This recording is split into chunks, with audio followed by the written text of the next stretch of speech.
Next man up 1025, the game. Jake Lyman and Parker Kelley with you, broadcasting live from the Busy Bee Plumbing, Heating, and Air Conditioning Game Nashville Studios, home of the $99 yearly Beehive membership, where the buzz is always about great service.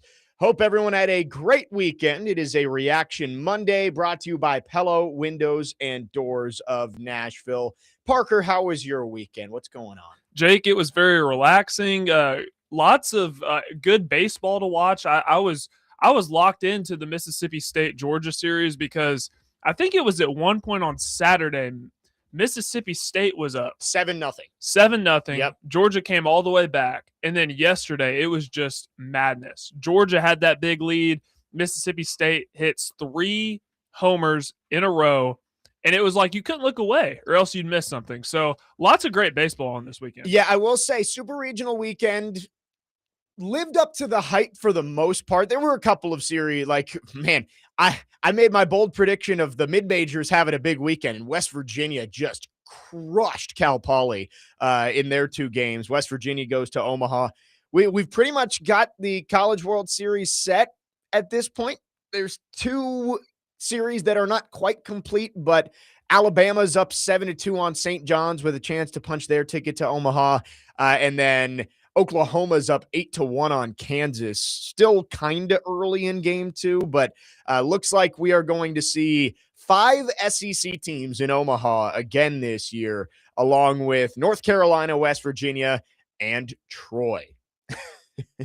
Yeah, and Troy has 30 losses? But they just got hot at the right time. And I thought that series might be a little bit more competitive because Little Rock's pushed some teams around, but it was not competitive whatsoever. Yeah, so West Virginia and Troy are going to square off in Omaha. One of those teams is going to go into the winner's bracket. The entire right side of the bracket might be SEC teams. As long as Oklahoma and Alabama hold on, it'll be the Sooners, it'll be the Crimson Tide, and then Texas and Georgia on the other side. If I had to pick a team right now, I think it'd be Georgia, right? Like the way that they've been playing, and, you know, the pitching wasn't great this weekend, but man, those bats were unstoppable.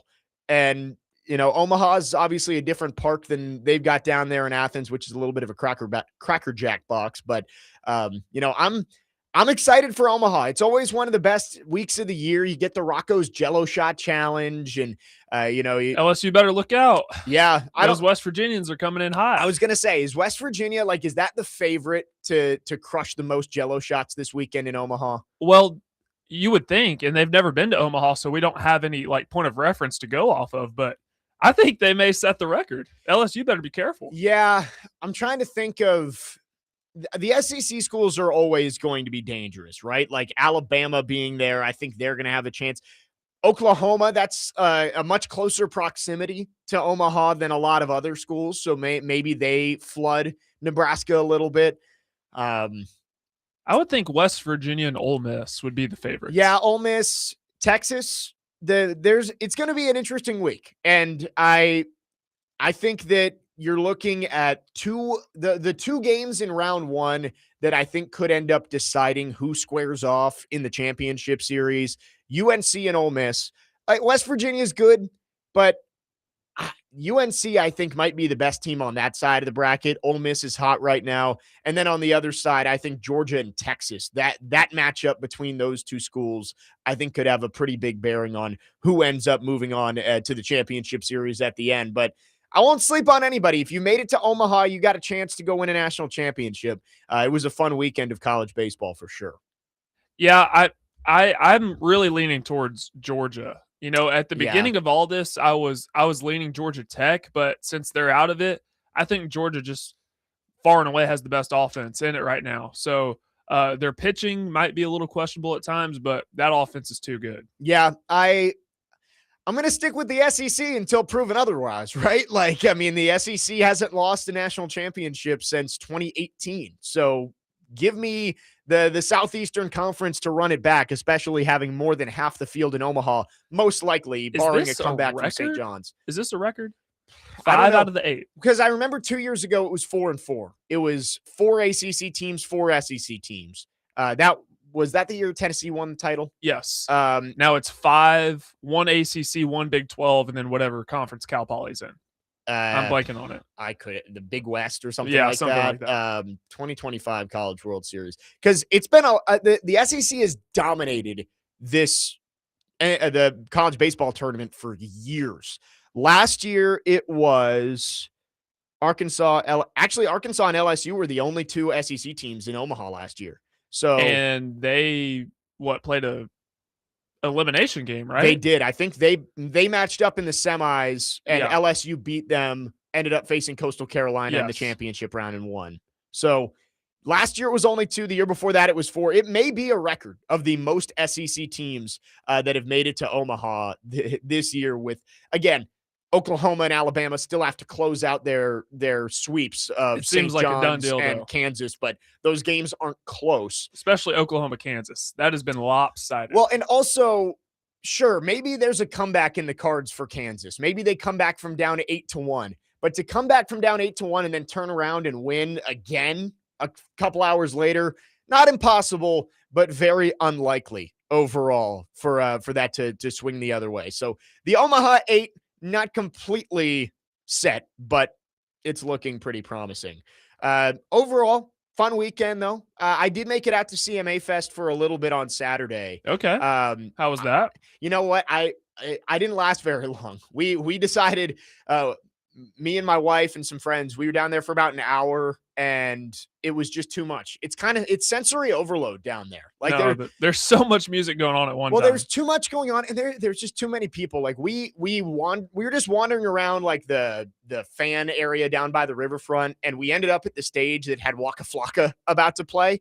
And it's just crazy he was down here in the first place. I still don't understand it, but they had to cut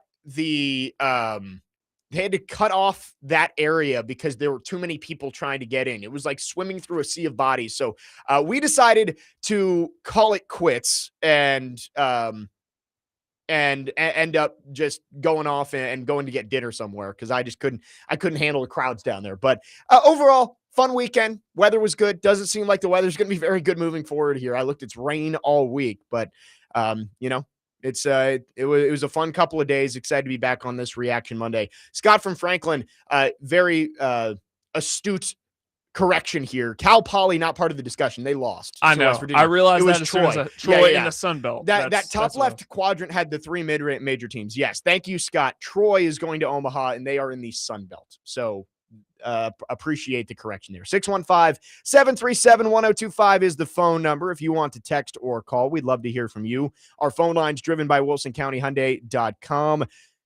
Stanley Cup Final continues to just be absolutely insane. One of the best series that I've seen in any sport in a long time, only through 3 games. Again, long way to go. But what a game on Saturday night. We'll talk about that coming up next. I was disappointed, Parker, that the off day for the NBA and Stanley Cup Finals was last night. Like, I feel like that's a scheduling flaw. Sunday night would have been perfect to have it could even have been like a 5:30 or 6 o'clock Central Time start for the NBA Finals last night. And I think you would have gotten a lot of viewership for that. Have your random off day on a Monday or a Tuesday. But anyway, Saturday night's game was fantastic. The Hurricanes erasing a 4-goal deficit in the third period, including 3 goals in less than a minute to send it to overtime. But in double overtime, Vegas was able to get it done and take a 2-1 series lead. We'll talk about that series. We'll also get into the NBA Finals Game 3. The Knicks were able to hold on and get another win in San Antonio. They head back to the Garden tonight with a chance to take a commanding 3-0 series lead. Also, we'll have Alex Daugherty from the Tennessean join us to talk Preds at 10 a.m. today. We will get into all of that coming up throughout the show today on this Reaction Monday. 615-737-1025. Jake Lyman, Parker Kelley off and running on this Reaction Monday. Next man up, 1025 The Game.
Next man up, 102.5 The Game. Jake Lyman, Parker Kelley with you on your Monday morning.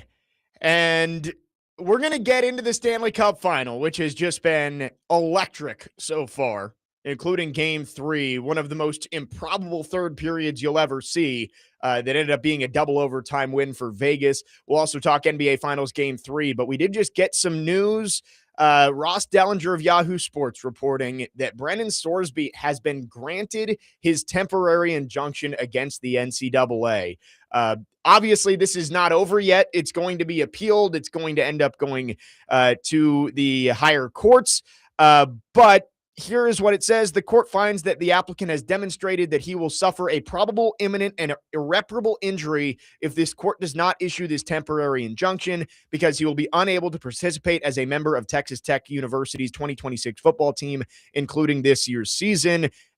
He won't be able to benefit from the elite coaching and training resources, blah, blah, blah, build the skills necessary to maximize his own success and make an informed decision regarding whether to enter the 2026 NFL supplemental draft. So this is not over, but I am stunned to see that Brendan Sorsby even got one win in court with this, because there's no way that this is going to be held up eventually. I would be floored if he plays a down of college football this year. But at the very least, we go on to at least one more one more decision on this. Yeah, and I'm surprised too. Even that he was granted this injunction in Lubbock County, Texas. That's the deal nowadays, right? You find a friendly judge, you get granted the temporary injunction, and then, obviously this is going to continue, but he's not going to play for Texas Tech this year despite the injunction, because it is one of the few rules that the NCAA has that is black and white, that everybody understands. You place 40 bets on your own team back in 22, you're done. You're done. And I don't want to make light of the addiction, because it's clearly a serious problem. Right. But at the same time, you kind of inflicted this on yourself. And the whole thing about wanting to feel closer to your teammates, more connected, that's just an excuse to get back on the field. That's all it is. No, and we've said this before, Parker, that this is the most important thing for sports, is the integrity of the game. And last year, the NCAA tried to loosen the gambling restrictions on student athletes and say, you can bet on pro sports as long as you're not betting on college sports. They tried to loosen it, and all of the schools came together and said, no, this is not happening. We need strict enforcement of gambling rules and make sure that these players are staying away from it. And I am with you 100% that you hope that Brendan Sorsby gets the help he needs. This is clearly a mental health issue that he needs to get help for, but that doesn't change the fact that he broke the rules, and he broke the rules in a big way. The NCAA needs to make an example of him, and they're trying to, but by the court giving this injunction, and, again, I don't think it's going to last, but if Brendan Sorsby steps onto a college football field this year and plays for Texas Tech, what's to stop any other athlete in any sport from betting on their own team? Because there's going to be a court that's just going to say, well, yeah, sure, he broke the rules, but you're costing him money if he doesn't play on the team this year. So therefore, he's going to be able to play. This cannot be allowed to pass, because what's the point of the rules if they don't have to be followed, right? He broke the rules. It's very black and white. It's unfortunate that it had to happen this way, but they do have to make an example. And I'm not defending Sorsby whatsoever. No, the I understand what you're NCAA, saying. when they loosened those betting rules, like, yeah, sure, you can go bet on pro sports. They kind of opened the Pandora's box to. Well, they didn't end up doing it. They tried to. The fact that they even tried. That's what I'm saying. Slammed the door and said, no, exactly. The fact that they even rules. tried. And the fact, too, that like all these, whether it's DraftKings, FanDuel, all these different betting sites are plastered all over the place. So when you have a guy like Sorsby who clearly has an addiction, who clearly has a problem, that doesn't make anything better. Yeah, I think you can have some nuance here and understand that, yeah, Brendan Sorsby is probably not the only one who's done stuff like this and gambled on sports while he's in college, gambled on his own team maybe, but it's high profile, and he broke all of the rules, right? Like, everybody points to betting on his own team, which of course that is the biggest offense that he had. And probably, without that, maybe it's just a suspension, but betting on the Cincinnati Reds is against the rules too. Like he not only broke the biggest rule, he broke all the rules. And I don't understand how you can uphold that and grant that temporary injunction. I mean, dude was betting on Turkish basketball. Right. I mean, that's a serious problem. And the NFL teams are not going to want to burn a high pick on him either, because this is a legitimate concern. You don't mess with people's money. Yeah, the NCAA needs to appeal this as high as it can possibly go, but Pete Thamel just tweeted this out.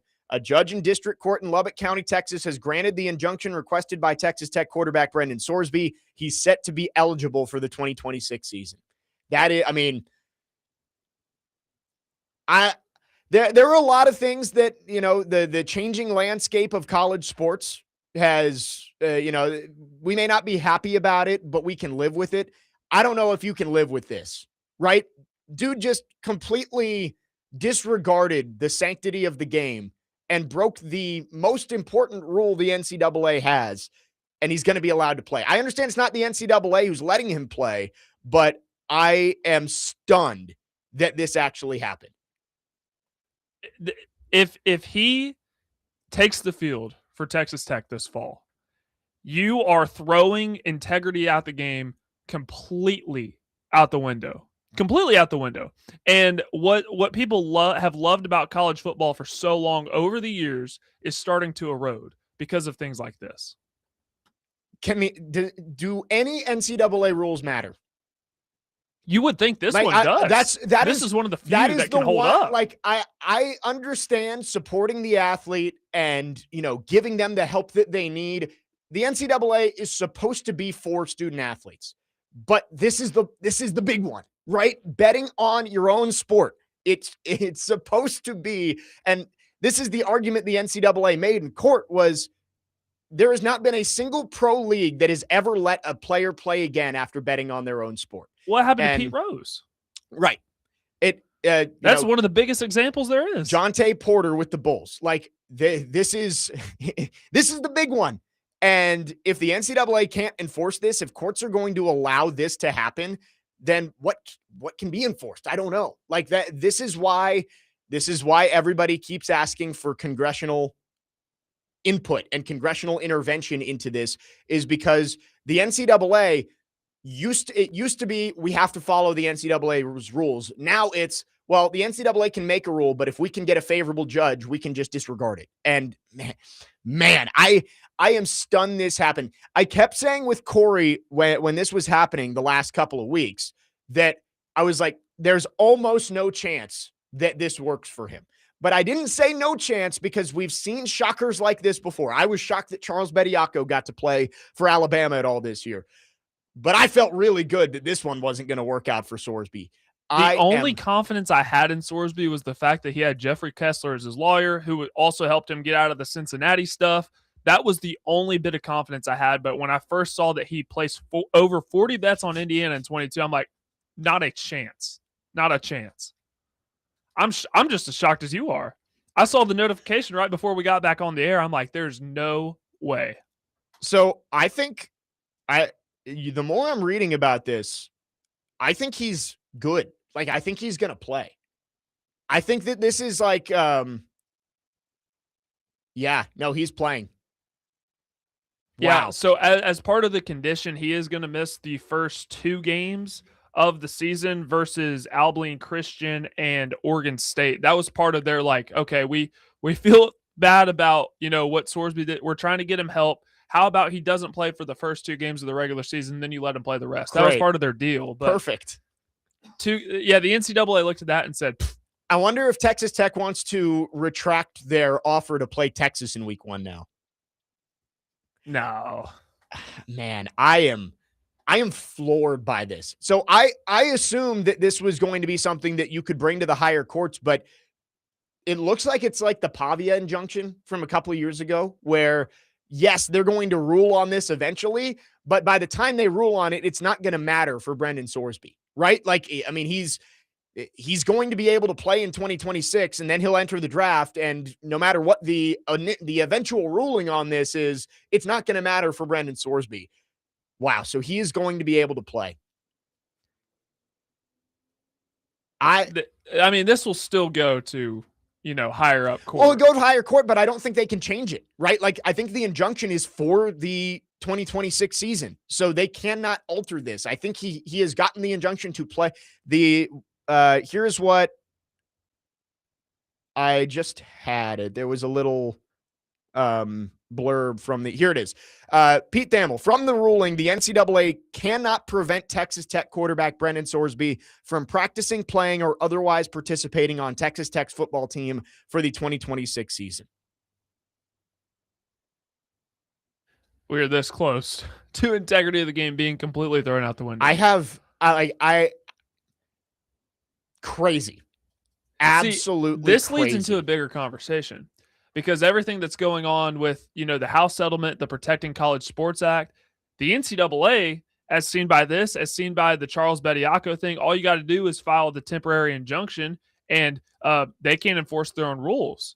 So, well, right, because everybody, like the NCAA, they're not a governing agency, right? Like this is not, they are not their rules are not laws.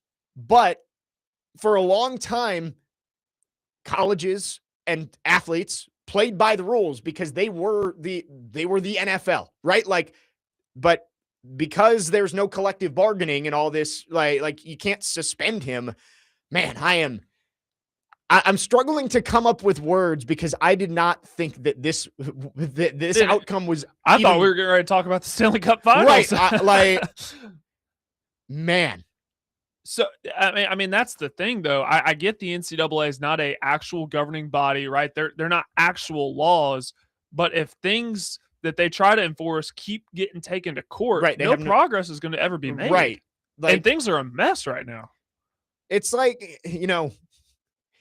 it's like listening to your parents, right? Like, technically, if your parents tell you to go wash the dishes, like, you're not going to go to jail if you don't, but they're supposed to have authority, right? Like that's they have authority and you're supposed to respect that authority, even though it's like, if you don't go make your bed in the morning, the cops aren't going to show up and haul you off to jail. Like, you're supposed to respect it. And by opening this Pandora's box of just taking them to court every time and basically saying, yeah, the NCAA doesn't have any legal authority. Man. Ross Dellinger just put out that the NCAA is certainly going to appeal the decision. Okay. But as of right now, they can't. So that's what Cameron says, is that means under the TRA, the NCAA can't stop him from playing. I don't know how long the TRA is. The TRO, I don't know. Bediako's was a 10-day, but then the winter storm pushed it back to 15 days. I have no idea how long the TRA is. Yeah, I don't know. We will we'll take a break here and try and find some more information, because this literally dropped 30 seconds before we came back from break, that a temporary restraining order has been given to Brendan Sorsby that will allow him to play in 2026 as of right now. We will take a look around, see if we can get some more information on this, but I am stunned by this news that it looks like Texas Tech's quarterback is going to be eligible for the 2026 season as of right now. 615-737-1025 is the phone number if you want to text or call. Our phone lines are driven by WilsonCountyHyundai.com. We will continue on this. We'll also get into the Stanley Cup Finals and much more. Jake Lyman, Parker Kelley, next man up, 102.5 The Game.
Next man up, 102.5 The Game. Jake Lyman, Parker Kelley with you, reacting to the news just about 20 minutes ago. Texas Tech quarterback Brendan Sorsby has been granted an injunction against the NCAA. It's a temporary restraining order that, as of now, would allow him to participate in the 2026 college football season, although he would be suspended for the first 2 games. And so we're sorting through this. At first, I was like, all right, it's going to get appealed. It'll get overturned. But then it looked like, all right, maybe that they can't appeal it. I think they can. Based on what we're seeing, the NCAA is going to appeal this. But, Parker, there's one note in this temporary injunction that I think might win it for Brendan Sorsby. Right or wrong, the third bullet point they have on why they decided to give him this TRO is to make an informed decision regarding whether to enter the 2026 NFL supplemental draft. And I do wonder, that deadline is coming up in 2 weeks. If they can't get an appeal decision before that deadline, would it become like irreparable harm for Brendan Sorsby not being able to play and also not being able to enter the NFL supplemental draft? I don't know. This is all like legalese above my head, but I'm going through the timeline of this, and I do wonder if there's a chance the NCAA just may not be able to get this overturned in time to the point where they can keep Brendan Sorsby off the field in 2026. Well, that's probably why this has happened at this time. So he has until June 30th to officially enter the NFL supplemental draft. That is the deadline. So the part about irreparable harm, that probably, as much as I hate to say it, is valid, and the NCAA loves to drag their feet on these types of things. That's why I believe it was last weekend or maybe on Friday that Brendan Sorsby and his team tried to get this reinstatement expedited. So that's why we're seeing this come out, literally 15 minutes ago. But still, this can't be allowed. I mean, this can't. I do not understand how you can look at that. Like, again, there are rules in the NCAA that it's like, all right, that's a little arbitrary. And it's like, yeah, is that in the best interest of the student athletes? This one is, though. This is a good rule to have, that you can't bet on your own team. And I don't get how the judge is giving Brendan Sorsby this temporary restraining order. Like, the reasoning of like, oh, he's not going to be able to get the coaching and training that he needs and not going to be able to bear the fruits of his success this year at Texas Tech. He broke the rules. Like, the most there has to be consequences. Like, yeah, or else what are we doing? Right. Why? Like, sure. Is it not going to be good for Brendan Sorsby to not play this season? Yes. Brendan Sorsby, there was a runway for him to play his way into the first round of the NFL draft and make a lot of money and maybe go compete for a national championship. But it was his own actions that caused this, right? It's not like somebody else did this and he's having to take on the consequences. He did this. He should have to deal with the consequences, even if it does hurt his career in the long term. Man, I'm thinking it's hopefully going to get appealed and overturned. Chris Vanini just posted this. Worth remembering that Alabama men's basketball G League player Charles Bediako got his temporary injunction against the NCAA, but was denied a month later. The NCAA will appeal, and it might still get overturned elsewhere. So worst case scenario for Sorsby is this drags out past the deadline. Right. The NCAA wins, and then he can't enter the supplemental draft and can't play college football. Yes. That's worst case scenario. Worst case scenario for him would be. Would anybody, and I know this sounds harsh, would anybody shed a tear over that? No, again, it's his own mistakes. Exactly. Right? Like, again, I'm with you on supporting him as a person, and he needs help, and clearly there is an addiction here, but that doesn't change the fact that he broke the cardinal rule of playing competitive athletics, right? Whether it's pro, whether it's college, whether it's high school, right? Like, you have to uphold the integrity of the game. And yeah, I hope he gets the help that he needs. And I hope for Brendan Sorsby that he's able to have a successful football career down the road.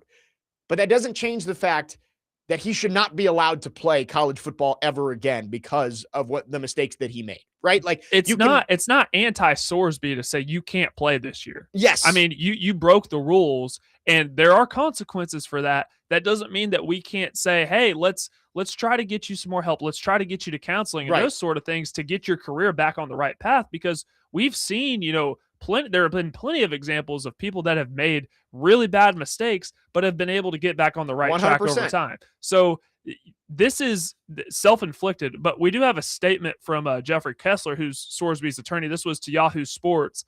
This is just a result. He will continue in treatment, devote himself to the team and educating others about the dangers of gambling addiction, and there is no damage to the competitive integrity of NCAA games. Jeffrey Kessler's just doing his job. I get it. But at the same time, like, what are we doing? Yeah. I don't know. I cannot believe that they got this. Devin from Dover says he got the injunction in Lubbock. The judge is probably a backer or season ticket holder. Well, the original judge was a Texas Tech alum. He recused himself, so it was a new judge. I don't know what his background is, but yeah, you're right. The hope would be that this gets moved somewhere else outside of Lubbock, and common sense prevails, right? Like, this is a common sense issue. You bet on the sport you play, you should not be allowed to play it anymore. It's a common sense issue. And hopefully common sense prevails and Brendan Sorsby does not play college football in 2026. But as of now, he is eligible, but with a 2-game suspension, will not be allowed to play in games 1 and 2 against Abilene Christian and Oregon State.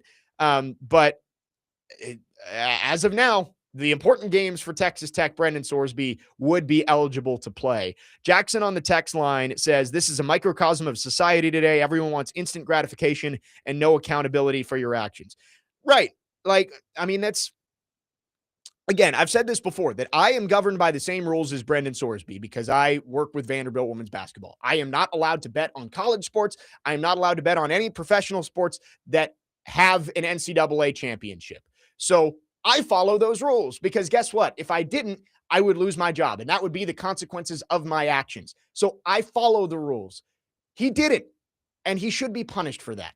And he should not be allowed to play in 2026.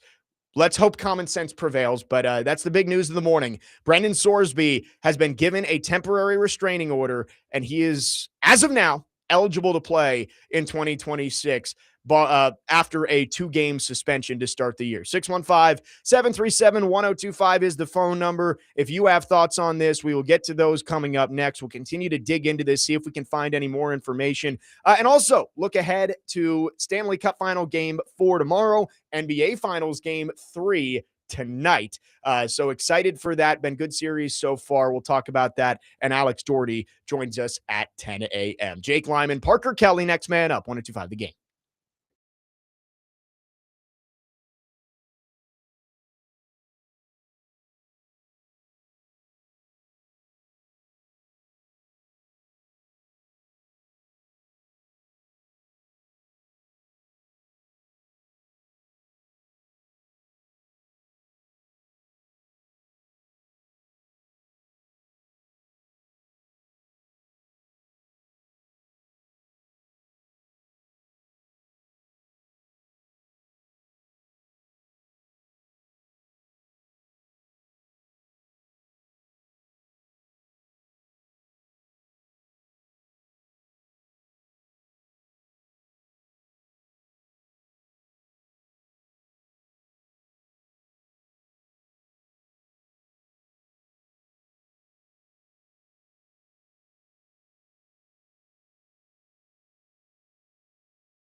Next man up, 102.5 The Game. Jake Lyman, Parker Kelley alongside. You're wrapping up the first hour on this reaction Monday. Alex Daugherty from the Tennessean going to join us at the top of the hour to talk some Predators. But news this morning, Brendan Sorsby has been granted his temporary restraining order that will allow him to play for Texas Tech in 2026. Would have to serve a 2-game suspension. But as of now, Brendan Sorsby, despite betting on his own team along with thousands of other bets, he is eligible for the 2026 season. The NCAA just put out a statement within the last 10 minutes. Here it is. The NCAA strongly disagrees with the court's ruling in Sorsby's case and is deeply concerned about the damaging, far-reaching, and broadly destabilizing ramifications of this outcome, which undermines and corrupts the integrity of sports. The NCAA is committed to supporting student-athlete mental health, but must continue to aggressively defend against actions that defraud college athletics and threaten competitive integrity, such as betting on one's own sport. Well said, but they need to go make that happen in court. I mean, the second he steps on the field for game 3 against what? Houston is their third game of the year. Yeah. Yep. If he steps on the field against Houston, the NCAA, we've talked about this for a while, because of the ability to just take the NCAA to court, like a lot of their rules haven't been upheld. This one needs to be. And if Sorsby takes one snap this year, you can't put the toothpaste back in the tube at that point. Daniel Jeremiah just put out on Twitter, here's a list of enforceable rules in college football. Crickets. Yep. It's tough. This was the one that was supposed to stand. Right. This is it. I think that's why everybody is so shocked by this morning. I mean, it's all over Twitter. There is nobody that I've seen on my timeline this morning while I'm scrolling through in between segments that's like, yeah, this is good. Good job, Lubbock County Court, or whatever it is. Brendan's, this is from Ari Myrov talking about what he was accused of. Brendan Sorsby admitted to wagering at least $90,000 across more than 9,000 bets during his college career, including bets involving Indiana football while he was a member of the Hoosiers in 2022. So I brought this up last week when we talked about it. There was a linebacker when I was at Virginia Tech named Alan Tisdale, who was betting on the NBA Finals and did not know that was against the rules. He bet on the NBA Finals and won just $41 and self-reported himself once he realized it was against the rules. And he was suspended for 6 games. 6 games for winning $41 on a handful of bets on the NBA. And he was suspended for 6 games after self-reporting himself. He says that he thought it was legal. He did not know that was the rules. He says he misunderstood the NCAA rules. He self-reported his own violation to help limit his punishment, and he was suspended 6 games. I understand that the NCAA isn't the one making this decision. They lost in court, but man, 6 games for a handful of bets, winning $40 on the NBA Finals, but $90,000 worth of bets, including some on your own team. It's a 2-game suspension. That's the thing. This Alabama State stuff that came out on Friday, where there were 4 players that were, permanently banned because they were paid $2,000 each to fix games. I understand you're at Alabama State, but even a semi-professional contract would pay you much more than that. So was it really worth it for just $2,000? That's the thing that these athletes aren't really considering. What was the Emmanuel Clase? Yeah, Clase. Yeah, I mean, He was making way more money. Was it really worth it? Right. Well, that one, the FBI's involved. Yeah, with that. There's a huge because the thing with Sorsby, at the very least, man, this is a really low bar to give him credit. He wasn't fixing the games, right? At least he wasn't point shaving. It's a really low bar. It's a really low bar. But yeah, I guess you can look like Clase was affecting the integrity of the games because he was purposefully throwing balls and had people betting on what the first pitch. But it's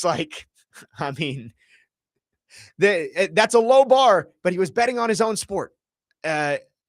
Lenny says, so you're worried about the amount rather than the action. No, but I'm saying 4 years ago, betting on the NBA Finals, which Alan Tisdale had nothing to do with, and then self-reporting because he realized it was against the rules, ended up being a 6-game suspension. But Brendan Sorsby betting nonstop for 3 years, including on his own sport. And it's just like all of it should be against the rules. But like, if you're going to be lenient on somebody and say this guy deserves another chance, shouldn't it be the guy who wasn't betting on his own sport and self-reported once he realized it was against the rules, other than Sorsby, who he knew that was not allowed, right? Betting on his own team, he had to have known. There's no way he could be like, oh, I had no idea that wasn't allowed. It's not about the amount rather than the action. It's that if you're going to be lenient, shouldn't it be with somebody who made a mistake one time rather than the person who placed 9,000 bets over 3 years? I am stunned with this outcome. Again, Brendan Sorsby has been granted his injunction against the NCAA. As of right now, he is going to be eligible to play in 2026 after a 2-game suspension. I'm just floored. You know, there's one of the things, because I love college football. I love it so much. But one of the downsides to talking about this sport year round is I feel like I almost have to be an expert in law during the offseason when there are no games going on. Right. I mean, how many lawsuits have we had to talk about on the show since it started? We've had this show for a little under a year now. And I feel like we're talking about courtrooms more than the actual games going on the field most of the time. I'm sorry. I got a degree in communications and mass media. I did not get a law degree. I have no idea what I'm reading half the time. But I feel like I have to talk about it. Maybe we need to get a guest on who's a lawyer. And maybe we need to get Jeffrey Kessler on the show. Or somebody to explain what's going on. So last thing on this, because Alex Daugherty is going to join us to talk Predators at the top of the hour. And we're going to get back into actual, on the field, on the ice, on the court sports coming up. The Titans are on the field today. We've got NBA. We got Stanley Cup Finals. I got one last thing to say on this. Pete Nakos tweeted this 20 minutes ago. Joey Maguire to on 3. Huge. Period. That was the statement. I'm going to go after Joey Maguire here because we've said the same thing about coaches in college basketball like Will Wade and Nate Oates trying to get these ineligible players back on their teams. Like, where's the integrity from the coaching staff and from Texas Tech to say, we know he broke the rules, and even though it's going to impact our success on the field, we're going to do the right thing and say, yeah, he should be banned. No, I understand that's not how it works. It's all about winning. It's all about winning. But man, like there's something to be said for having standards in your program and having your players take accountability for their actions and supporting somebody who clearly broke the rules and doesn't deserve to be eligible to play. I don't like the look for Texas Tech out of this either. This is the day and age we're in. And I'm not defending this because I truly hate that it's this way. But we're seeing whether it's coaches or conference commissioners looking out for their own best general interests, whether it's Greg Sankey, regardless of how you feel about him, whether it's Tony Batiti with the Big Ten, their push for this 2014 playoff is they're looking at, okay, what is best for our conference? These coaches are thinking the same thing, but there's also a fine balance of, okay, you can do that, but also what's in the general best interest of the sport? Because if the sport is thriving, you're also going to thrive. Yeah. But sometimes if you're the only one thriving, maybe that's not in the best interest of the sport. Yeah. For Joey Maguire, like, I get it in a very small sense. This is a win for you. But long term, this can't be a win for college sports. And I wish coaches would take a bigger picture approach and say, you know what? We have standards in our program. You're not supposed to be playing for our team, and we're going to keep it that way. Should have been done with Nate Oates and Charles Bediako. He should have said, no, you had your chance. You decided to move on. Sorry, this is not good for the game. This is also not good for the game if Brendan Sorsby plays. And I don't love that, Joey Maguire's celebrating. It's like, yeah, great. You got your quarterback back, but, at what cost? Same thing with Nate Oates in Alabama when he was fighting so hard to get Charles Bediako. Like, that is not in the best interest of the game. And now you see what Will Wade's doing at LSU right now. Right. Who even knows if half of his team is going to be able to compete this year? Right. They probably will now since there are no rules. Right. What's to stop us from bringing NFL players back? Right. It's crazy.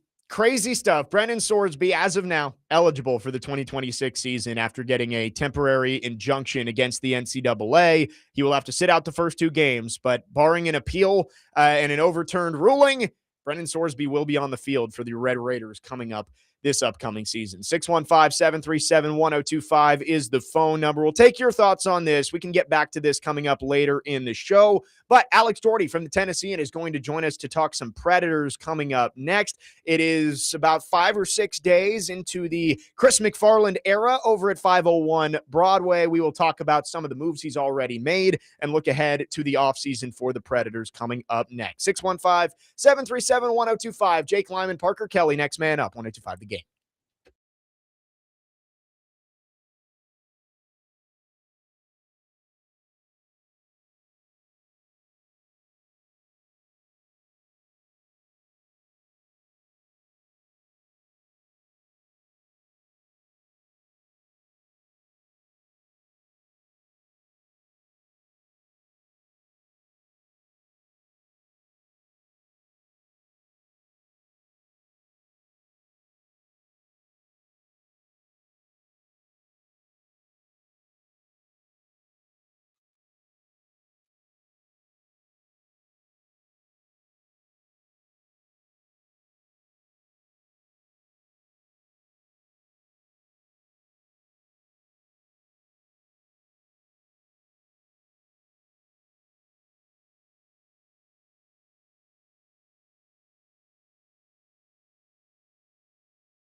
Second hour, next man up, 102.5. The Game, Jake Lyman, Parker Kelley, broadcasting from the Busy Bee Plumbing, Heating, and Air Conditioning Game Nashville Studios, home of the $99 yearly Beehive membership, where the buzz is always about great service. We start the second hour talking some Predators, and to help us do that, we go to the phone lines, driven by WilsonCountyHyundai.com.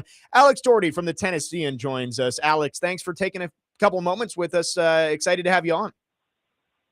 Hey, thanks, Jake. How are you? I'm doing great. It's been a busy week, I'm sure, for you with the news of Chris MacFarland being hired as the new president of hockey operations and general manager. Overall, a well-regarded hire by many. What have been your early impressions of Chris MacFarland as he comes here to Nashville? Yeah, I think it's a huge step in the right direction for the organization.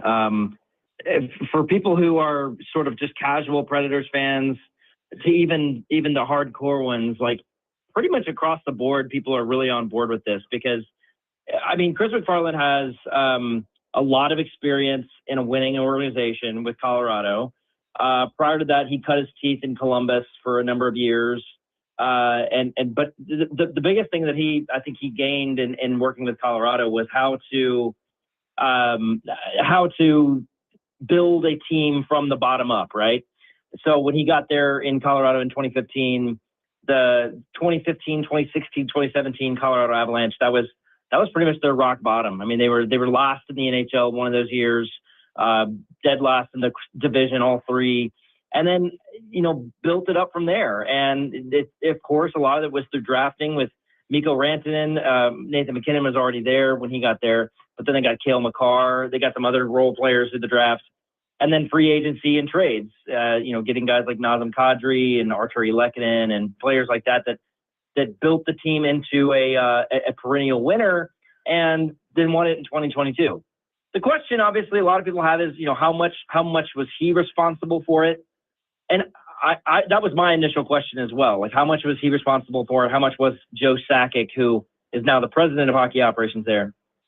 And in my studying of this, if you look at everything that the Avalanche talk about with their setup, those two, Joe Sakic and Chris MacFarland, were mentioned almost hand in hand every time. I mean, so it's almost like they got half of Joe Sakic here. You could put it that way. But Chris MacFarland himself has a number of just great ideas, and I just want to say, like, the first week of his tenure with the Predators, we've already seen change. Yep. He brought in Rob Blake, which we can talk about. Brian Poyle is no longer there. That was not a decision by Chris MacFarland. That was Brian Poyle's decision. And then today, I have a story up today talking about how he wants to add to the team's data analytics department, which is, he thinks, understaffed, and he wants to add more people to it. So there's a lot of excitement, a lot of movement early on, and if you're a Predators fan, you have to feel good about this so far. And Alex, you mentioned Rob Blake coming in, Brian Poyle stepping away from the Predators. What are your thoughts on Rob Blake kind of coming in? And it seems like he might be the right-hand man. The former Kings GM joins the Predators front office staff. Yeah, that was a move that I did not see coming at all.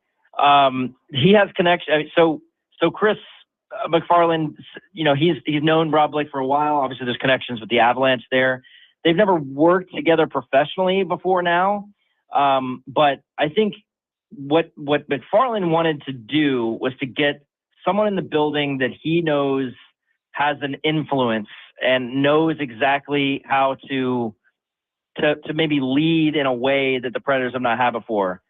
The Predators have always had good people leading, like very good people leading. I think he wants someone who is willing to make very tough decisions, that's willing to help him look at things from a deeper, maybe more analytical standpoint, and to have his guy. So he's got his second in command. I mean, look, MacFarland's the man in charge. He's the head decision maker. There's no doubt about that. I think that Blake is going to be sort of a right-hand man that's like, here's what I'm thinking. What do you think about this? And then MacFarland makes the decision. And that's always important for people to have. What we don't know is what's going to happen next. Is Blake going to just be there in addition to guys like Jeff Kuelte, who is the assistant general manager and director of scouting, and Scott Nickel, who's over the Milwaukee Admirals and player development. What's going to happen with those guys, we don't know yet. My instinct is that they stay. I think that I don't know that MacFarland really wants to get, into the player development side just yet. I think he's more about roster and salary cap and big decisions.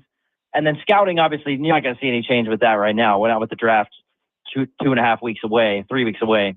So, yeah, the next decisions are interesting. But I do think that the Rob Blake hire was a good one. And MacFarland has, got a guy that he trusts in there now.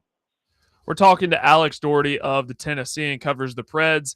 Alex, I know it's still super early. It's been about a week since we found out about the news of Chris MacFarland being the new general manager of the Preds. It sounds like he has a lot of respect for Andrew Brunette, but what is your feel on that situation right now? Do you think Andrew Brunette will be retained as the head coach of the Predators?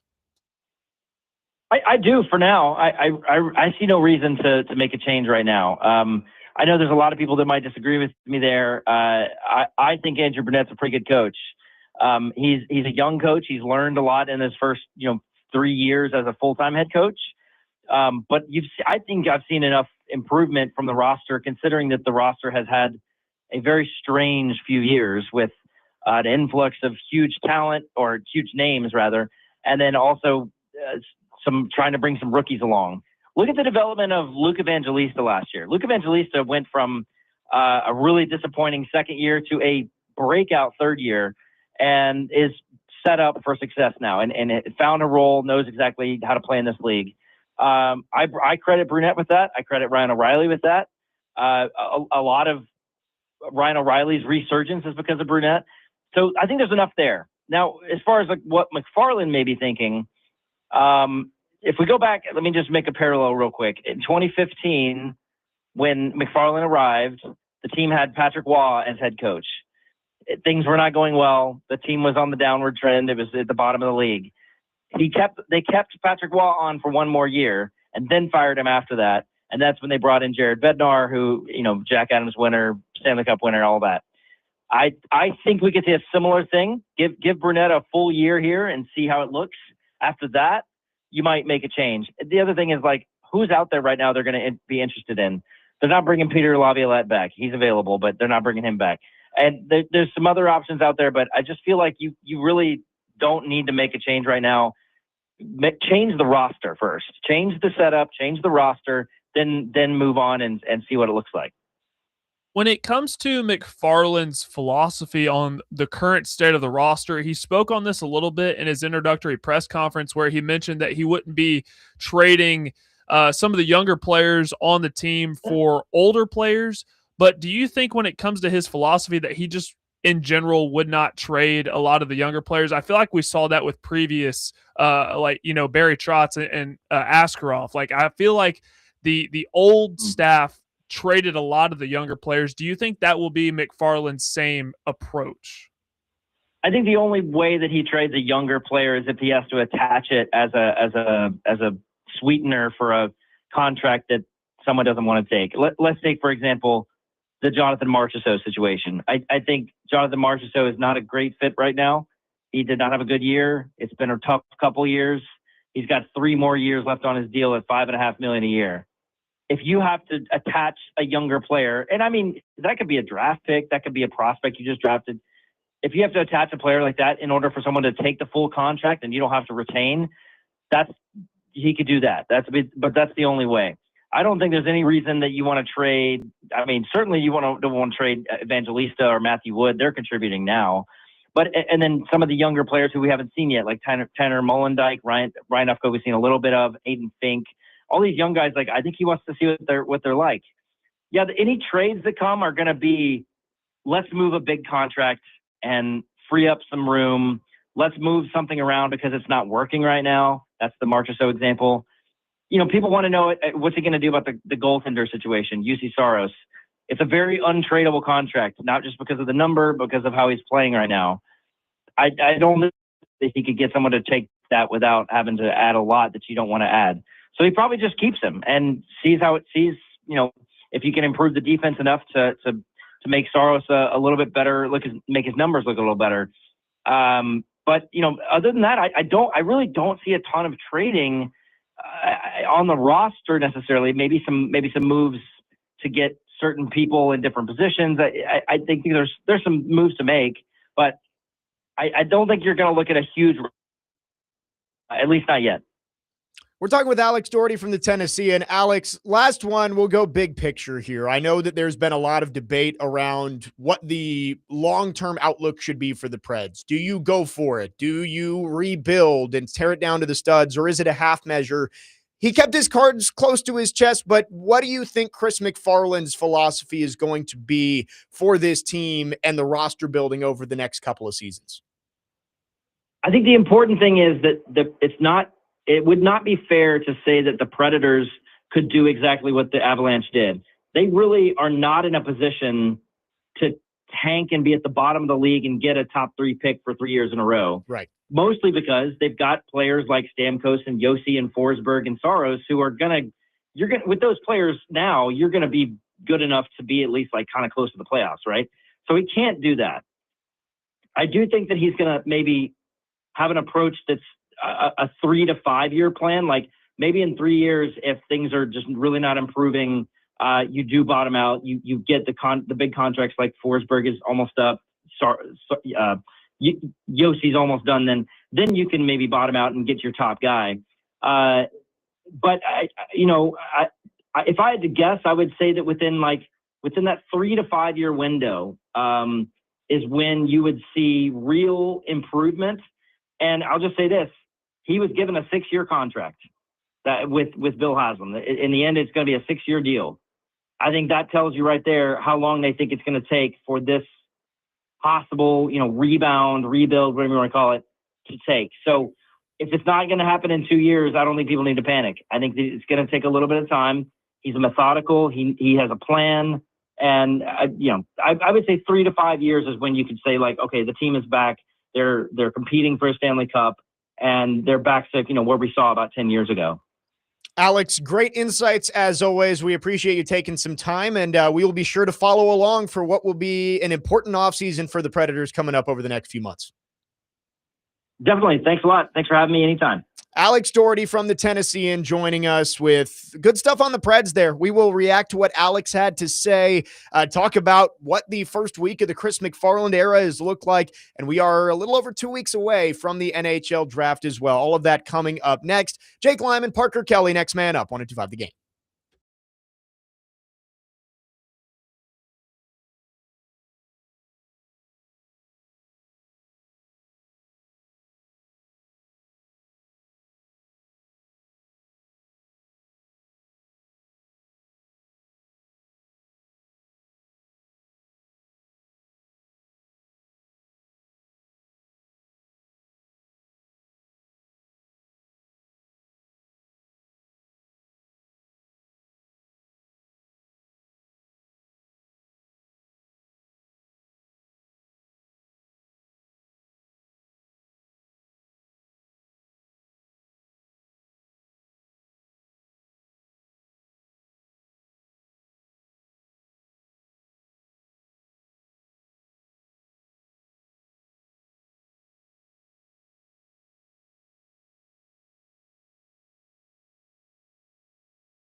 Next man up, 102.5 The Game. Jake Lyman, Parker Kelley alongside you. It is a Reaction Monday brought to you by Pella Windows and Doors of Nashville. We're taking all of your thoughts on our phone and text lines as well as on our YouTube chat. Subscribe to our YouTube channel at 102.5 The Game for live shows and exclusive content. Big thanks to Alex Daugherty from the Tennessean for joining us in the last segment, going through some of the early decisions of the Chris MacFarland era. And the one big one that we've heard so far in the last week was Brian Poyle stepping away after, being under his dad and Barry Trotz for so long with this organization. You bring in Rob Blake, former general manager of the Los Angeles Kings. And I agree with what Alex said is, Chris MacFarland and Joe Sakic were kind of a team out there in Colorado. And yeah, Sakic was the ultimate decision maker, but I think he did lean on Chris MacFarland a lot for the legwork and the day-to-day stuff that goes into building a hockey team. I think Chris MacFarland realizes how important it is to have a guy you trust as kind of your go-to guy in the organization. And it seems like Rob Blake is going to be that person for Chris MacFarland as the executive vice president of hockey operations. So I liked what Alex had to say there. You asked the question, Parker, about Andrew Brunette.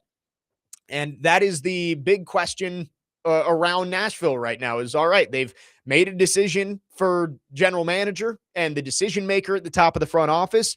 But Andrew Brunette, yes, there's been good stretches of his tenure here in Nashville, but clearly his resume over 3 full seasons, it's not good enough to make you say, yeah, he surely deserves to be back for another year. So that question is going to hang over the head of Chris MacFarland until either he addresses it or we just start getting to the point where Andrew Brunette's behind the bench and he's coaching this Predators team heading into 2026, 2027. I agree with what Alex said of Chris MacFarland when he showed up in Colorado. He was part of that group that saw Patrick Waugh, the head coach, struggling. They gave him a full year and then moved on and found Jared Bednar. I could see them going that way, but would it shock me if today, tomorrow, sometime this week, we get an announcement that Andrew Brunette's been let go? No, it wouldn't shock me. I think that there's a lot of different ways that Chris MacFarland can go with this, but I do agree with Alex that if we're going off of the track record of what MacFarland has been a part of previously, they did give a struggling Patrick Waugh 1 more year before making that decision to move on and find their guy to be the head coach. Yeah, neither would surprise me. My gut feel is they are going to keep Andrew Brunette, and the longer that we do not hear anything about it, I feel like it is good for Brunette. But at the same time, I could see a deal where, the Preds closed the season on a really good run, and they looked like they were really fighting and giving max effort every single night. But if you get off to one of those bad starts again, like you have the last 2 years, I don't think Andrew Brunette's going to last that. Yeah, I mean, no matter what, if Andrew Brunette is the head coach of the Predators for opening night this year, he's going to be feeling the pressure. He's going to be on the hot seat because, Barry Trotz hired him, and Barry Trotz clearly gave Andrew Brunette a long leash and believed in him to work things out. We saw that early on last season when the Preds were the worst team in hockey, and everybody was saying, man, Bruno isn't long for Nashville, and he's going to get let go. And he started to turn things around. And now he leaves you in this situation where it's like, all right, do you keep him? Do you let him go? Barry Trotz, yes, is still in an advisory position for the next year with the Predators, but he's not the decision maker anymore. And if Chris MacFarland wants to find his own guy, he's going to find his own guy. But I do agree with you on the point of, every day that goes by from Chris MacFarland's introductory press conference that we haven't heard anything on Andrew Brunette, I think no news is good news for Andrew Brunette when it comes to staying here in Nashville. We'll just have to see if he wants to give him a shot to prove himself this year, or if Chris MacFarland has some names in mind that he believes could do a better job this upcoming season for Nashville. Yeah, and obviously when he was asked about, because he was asked about this at his introductory press conference about, his feelings towards Andrew Brunette, it sounded like they had a great deal of respect for each other and that they have known each other for a long time. So it really would not surprise me if he is back. It would actually surprise me more if he was let go. See, so I said with Corey Wednesday when they were announcing MacFarland, I said 65% chance I thought Bruno was gone. So I was leaning no. I'm closer to 50-50 now. And I think every day that goes by, again, it gets more likely that Andrew Brunette's going to stick around. But I understand the motives for both decisions if Chris MacFarland makes them. If you let him go, Andrew Brunette hasn't done anything to solidify himself as the head coach of the Predators. They've missed the playoffs the last 2 years, despite, pretty much going all in back in the summer of 2024. So totally would understand the decision to let him go because Chris MacFarland has no ties to Andrew Brunette. He said he's heard nothing but good things and thinks he's a great person. But Chris MacFarland, I don't think would have any issue letting go of Andrew Brunette. But I also understand the idea of Chris MacFarland wasn't here, did not get to see Andrew Brunette hands-on and get to watch him run the team last year. So maybe he wants to get that direct opportunity to evaluate Andrew Brunette this year before making a decision one way or another. I understand both sides of it. Trevor asks, would you ride it out with Brunette in his final year if you knew you could have a shot at Bednar next year if Colorado has another underwhelming year? I mean, yeah. If you're told 100% you can go get Jared Bednar next year if you let Andrew Brunette have another year, I'd say sure. I mean, Bednar's proven to be one of the top coaches in the NHL. And I know it can change quickly, right? Like guys go from top of the league to out on the streets just like that. But I think, yeah, I would ride it out with Brunette, and maybe Chris MacFarland has an inkling that Bednar could be available after next year. Obviously, he's not this year. So it's a good thought from Trevor. I'm 50-50 on it right now of whether he's back next year. And I think they're working through all of that right now. But because you had to wait so long to get Chris MacFarland, again, I have no problem waiting as long as you feel like you got the right guy, and clearly the Predators do. But your timeline is a little shrunk down now. Chris MacFarland gets announced back on June 3rd. And you've got less than a month till the draft. You got less than a month till free agency. You've got to make a lot of decisions in a short period of time. So I would think, Parker, am I correct in saying, like, if we don't hear anything on Bruno by the end of this week, he's probably coming back next year? Yes. Like, I think if they were going to make a move, it would happen this week, that they'd say, all right, MacFarland's in here. He wants to go another way at coach. We're going to make that decision now. But if you get within a week or two of the draft and free agency and you still haven't even made the move to move on from Andrew Brunette, I think it becomes pretty likely that he's sticking around at least to start next season. I mean, based on those comments, and again, I know it's early. I know he's been the general manager for not even a week, maybe a week. So it's still super early, but my gut feel as of right now is that Andrew Brunette will be retained. But if you get off to a slow start like you have the last 2 years, he's getting axed. No, I do think that there is not going to be a long leash for Andrew Brunette this year if he is back as the head coach. 615-737-1025 is our phone number. We'd love to hear from you. Our phone line's driven by WilsonCountyHyundai.com. Any thoughts you have on the Preds? Predemption, Johnny in Vancouver on the YouTube chat says, morning, Jake. Johnny's here. I said this on the morning show and we'll say it here. I will miss Brian Poyle, the team in the city I live. The Canucks need a new cap manager and should hire him. After all, Brian Poyle's grandfather was the Canucks' first ever GM. Would make sense, right? That's another family connection that he could go to. But you also wonder maybe if Brian Poyle wants to carve his own path and try and go somewhere else. I don't know. But, obviously wish him well. Serve the Preds organization for a long time. Of course, his father, the longtime general manager of the Predators. 615-737-1025 is the phone number. We got lots to get into here. We're going to get to the Titans coming up at 11. That is when they hit the field after a week away from OTAs. They are back on the field for 3 open practices this week. So we'll talk Titans coming up in the final hour of the show. But with all of the Sorsby madness, we didn't get to talk about the Stanley Cup Finals, which has just been electric so far. And tonight, Game 3, Knicks and Spurs in Madison Square Garden. Can the Spurs avoid a 3-0 series deficit on the road in what is sure to be a raucous environment up there in New York? 615-737-1025. Jake Lyman, Parker Kelley, next man up, 1025 The Game.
Next man up, 102.5 The Game. Jake Lyman, Parker Kelley with you. Boxing fans, 102.5 The Game and Team Boxing League have your chance to win tickets to see Nashville Smash take on the Atlanta Attack at Municipal Auditorium this Friday, June 12th. Text the keyword FIGHT, F-I-G-H-T, to the Game text line at 615-737-1025 to enter for your chance to win. Let's get into the Stanley Cup Finals here, Parker, because there's been a lot of championship series out there over the history of sports, and we're only 3 games in. But this is on pace to maybe be one of the best championship series we have ever seen in any sport. And, it's a high bar. It's a high bar because there are a lot of really great World Series, Stanley Cup Finals, NBA Finals. But what we've seen in these first 3 games, 5-4 back and forth win for Vegas. They score with 3 minutes left to win it in game 1. Game 2, the Hurricanes erase a 2-0 deficit.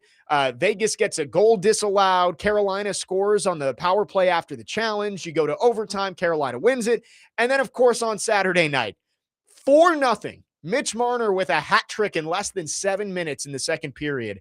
Then the Hurricanes come back and score 3 times in a minute, end up tying it at 4, and losing in double overtime on a puck that bounced off the backboards and then off the skate of the goalie and into the net. What we have seen so far through 3 games, it boggles the mind, and I really hope, I need Carolina to win tomorrow so we can get this 2-2 going back to Raleigh for game 5. I want this to go 7 because the first 3 games have been, to use the meme, absolute cinema between the Hurricanes and the Golden Knights. 2 best words in sports, game 7. I was shocked. It was 3 goals in 39 seconds. Yes, 3 goals in 39 seconds for Carolina, made it 4-3. I started tuning out a little bit when it was 4-0 because I thought it was done, and then Carolina came all the way back. This series deserves a game 7. I know. Both of these teams are so hot. Usually you think the hottest team would win, but I can't decipher who is the hottest team because Vegas, their record is not as good as you would think the team playing at this level would be, and Carolina has been arguably one of the best teams all season. This deserves a game 7. I'm with you. It was 4-0, and so I was out with some friends Saturday night. We were watching the game out, and then went back to my place, and we came back, and it was 4-3, and I was like, oh my God. And the last goal to tie it was the one that, the chaos in the crease and the puck just kind of slipped into the net. Yeah. It's been so good. And I really hope that this isn't a series that ends in, in order for it to end in 5, Vegas would have to win the next 2. So give me Carolina tomorrow. I know that they've got a decision to make on goalie. Frederik Andersen obviously wasn't great and, maybe not completely healthy, but it's been everything you could have asked for in a Stanley Cup Finals through the first 3 games. Game 4 tomorrow night out in Vegas.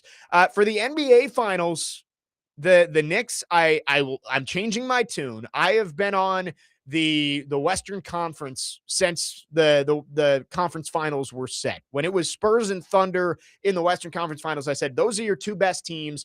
One of them is going to win the title. I'm changing my tune. The Knicks are a team of destiny. It's 13 straight wins now? Which I believe is a new NBA record.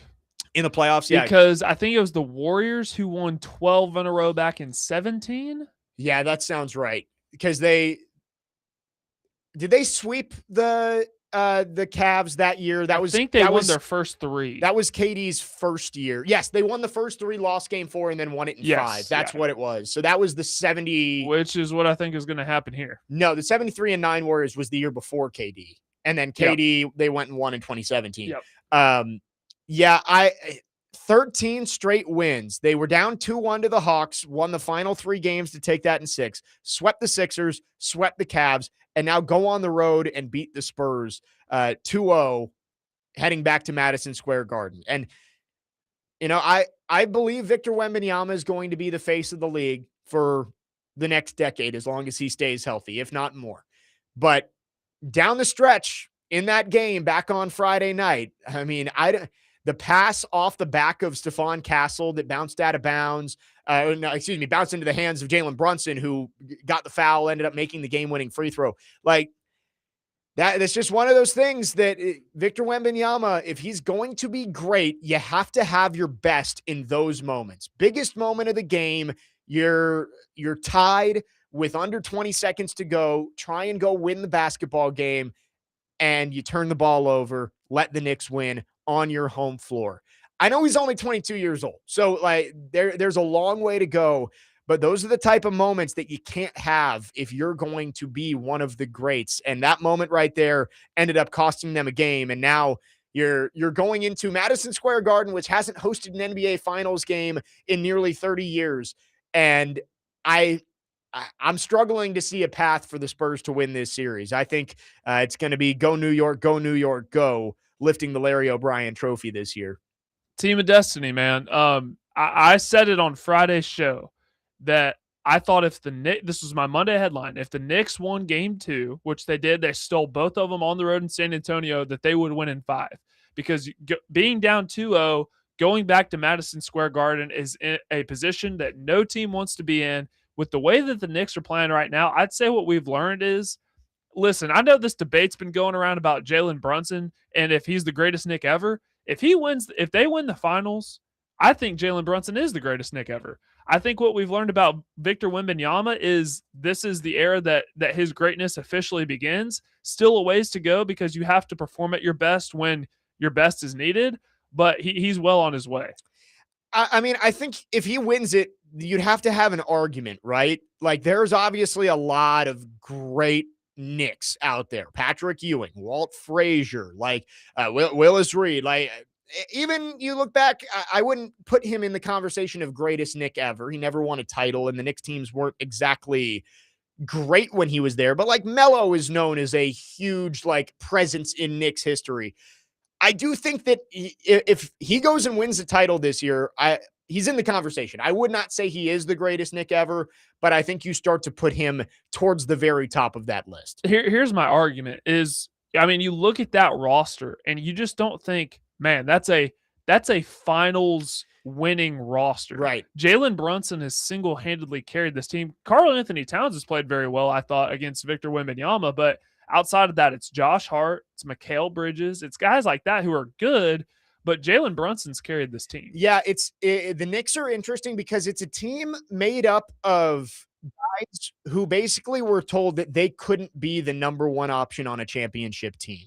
Jalen Brunson was let go from Dallas because they wanted to invest in Luka and, trade him away a couple years later. But they were like, we have our ball handler. We don't need Jalen Brunson. We have Luka Doncic. All right, well, you see where they are now.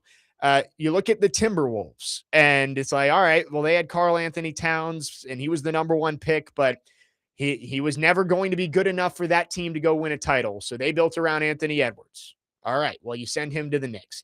OG Anunoby with Toronto. It was like, oh, he's a good player, but he's never going to be good enough to be Kawhi Leonard or Kawhi Leonard put the Raptors on his back in 2019 and won that title. He's not going to be that. And Mikal Bridges, the Suns shipped him off because they wanted Kevin Durant. The Nets couldn't win with him. And it's like all these guys come up and it's like none of them were good enough to be the guy somewhere else, but together they formed a team that is capable of winning a championship. And I think that's really cool to see. And yeah, some of them are just, it's the Villanova Wildcats reincarnated. Yeah.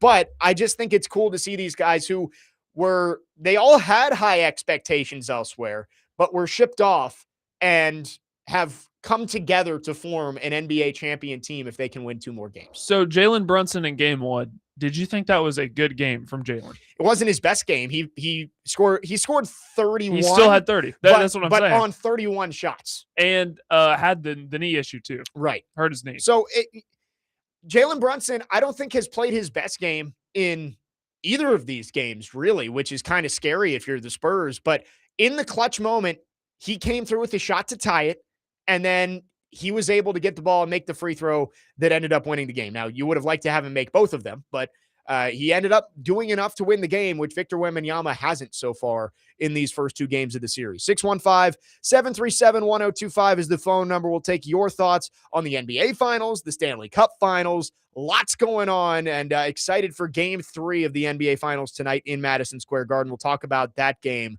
And if the Knicks win it, no one's come back from 3-0 in the NBA. I don't really know if the Spurs are going to be able to do it. Big one tonight up there at MSG. 615-737-1025. Jake Lyman, Parker Kelley, next man up, 1025 The Game.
Next man up, 102.5 The Game, finishing up the second hour on this reaction Monday, getting ready for NBA Finals Game 3 tonight inside Madison Square Garden. Knicks trying to take a 3-0 series lead.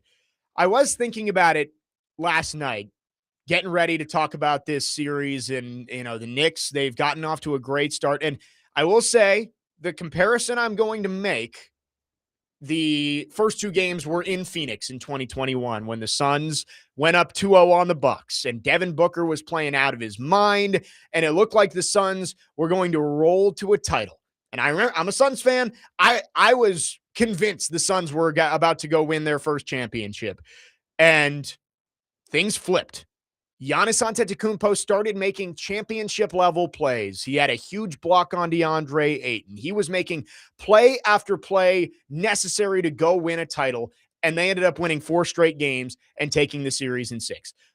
Not saying that's going to happen, but when you have a player like that, like Giannis was the freak before Victor Wembanyama, right? He was the Greek freak, and it's like, man, this dude's 6'10", but he can do everything, and he started to develop a jumper. Well, Victor Wembanyama is 7'4", and he can shoot threes from the logo, and he is the best player on the floor at all times. Like, maybe not every game he plays like the best player, but he is the most talented player on the floor at all times and can take over a game. That's what I would task Victor Wembanyama with. It's a team game. You're going to need the rest of your team to step up, whether that's some of the star players that you have, Stephon Castle. Why am I blanking on the pick that Dylan Harper? Yeah, Dylan Harper. Completely blanked on his name. Dylan Harper. You got Julian Champagnie, who's hit 7 threes in these first 2 games. You need all those guys to step up. Our friend Luke Cornett, Vandy alum. But if the Spurs are going to steal game 3 and get back into this series, it's going to fall on the shoulders of Victor Wembanyama. He needs to have a game, maybe not statistically like he had in game 1 at OKC in the Western Conference Finals, but a game where he has that level of impact. Game 1 in OKC, the Spurs had no business winning that game, but Victor Wembanyama willed them across the finish line for a double overtime win. You are going on the road again into a hostile environment in what is a must-win game. Victor Wembanyama has to go out and play out of his mind if he's going to get the Spurs to a 2-1 series and at least keep their chances in the realm of reality, right? Like if you go down 3-0, maybe you're able to steal a game or two, but you're not winning 4 straight, especially the way the Knicks are playing right now. This is a must-win game. Victor Wembanyama has to be at his best right now. And it's kind of weird that we're talking about the Spurs this way because they don't have any playoff experience, but they haven't looked like that really throughout the finals up until this point. And then it's like they play New York and all of a sudden they look like a team that has never been to the playoffs. Victor Wembanyama is certainly capable of playing that way. And you're right. He is the most talented player on the floor. I'd say, him and Jalen Brunson, 1A, 1B type thing. But you're going into Madison Square Garden. That place is going to be rocking tonight. That is a tall task for you to play your best in that type of atmosphere, being down 2-0. He's capable of doing it, but him actually playing that way is a completely different conversation. And he said it after the game, after game 2, that he maybe let the emotions of that Western Conference Finals win get the better of him. And I totally understand it. That's the defending champs, the team that's been the best team in basketball all year long. And it was like, you beat the boogeyman. All year it's been, well, Wemby's been great. He's been one of the best players in the league, but can they get by Oklahoma City in the playoffs? And I think the emotions of doing that and going to Oklahoma City and winning that game 7, it's like that can be tough to come back from. The letdown of that and having to refocus your mind to get ready for a team that is on fire right now, a team that was much better rested than you in the Knicks, and have to go out there with that same fire and that same fight. And clearly this Spurs team has not been the same as the team that was able to beat the big bad Oklahoma City Thunder in the Western Conference Finals. They've had a couple of days off here. They finally got 2 days where they can refocus. They travel. Victor Wembanyama has to go and play maybe not the game of his life, but he has to be the best player on the floor tonight if the Spurs are going to win this game. I'm excited for it. I think it's going to be a good game. I don't think that the Spurs are going to just go down easily, but the way the Knicks are playing right now, and I'm telling you, there's a lot of great environments in sports, and I wouldn't put the NBA as one of them typically, right? Like when you look across sports and say, man, what's the most raucous environments? College football comes to mind. Some NFL stadiums come to mind. College basketball, even like postseason baseball and hockey are electric. Yeah. I don't know if I'd put playoff basketball, at least in this era, in that same bucket, right? In the past, sure, but I just don't know if the crowd's energy has as much of an effect. It's going to tonight. Like that arena is going to be absolute pandemonium with how long Knicks fans have waited for this and them having a 2-0 series lead heading into it. Now, I know some of it has to be dulled down because the president is going to be there. So like they canceled some of the watch parties and all that, but I still don't know if it's going to matter. That is going to be a raucous environment, and the Spurs are going to have to handle that tonight if they want a chance to win. Yeah, I'd say it's that way with most professional environments compared to college. At least that's how I feel. But in the NBA, you think of Madison Square Garden, which is the mecca of sports. Yep. You might think, when the Bulls had those 2 3-peats and how the United Center was, that might be up there. And in the NFL, what Lambeau, Arrowhead, some of those stadiums. But other than that, you don't typically think of those professional environments as having the same feel as some of the college. Yes, I would agree with that. I think just median environment, college is way above the pros, but this one is going to be up there with anything that you've seen before. And I'm excited for tonight. Justin says on the text line, I haven't really cared much about the NBA for many years, but Spurs versus Knicks has been a good matchup. It will be disappointing if the Spurs get swept with how hard they played against OKC. And I agree with you. That's why I'm rooting for the Spurs tonight, because I want to see good series. And I do think the Knicks win. Like at this point, with 2 wins on the road, the Spurs are going to have to win 2 games in Madison Square Garden, and I don't know if that's going to happen. So I would go Knicks in 6, but I would like to see the Spurs at least show a little fight and get back into it tonight. Big one up there in New York. Spurs trying to avoid a 3-0 series deficit, while the Knicks trying to get a stranglehold on their first championship in decades. 615-737-1025 is the phone number. If you have any thoughts, we'd love to hear from you. Our phone line's driven by WilsonCountyHyundai.com. Coming up next, let's talk some football. The Titans are back on the practice field in just a couple of minutes, returning for OTAs. They've got 3 open practices this week. We'll talk about what we want to see. And also looking at the players who need to take the biggest jump for the Titans to have success this year. We'll talk about all of that coming up in our final hour. Jake Lyman, Parker Kelley, next man up, 102.5 The Game.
Final hour on this reaction Monday. Jake Lyman, Parker Kelley, next man up, 102.5. The Game. We are broadcasting from the Busy Bee Plumbing, Heating, and Air Conditioning Game Nashville Studios, home of the $99 yearly Beehive membership, where the buzz is always about great service.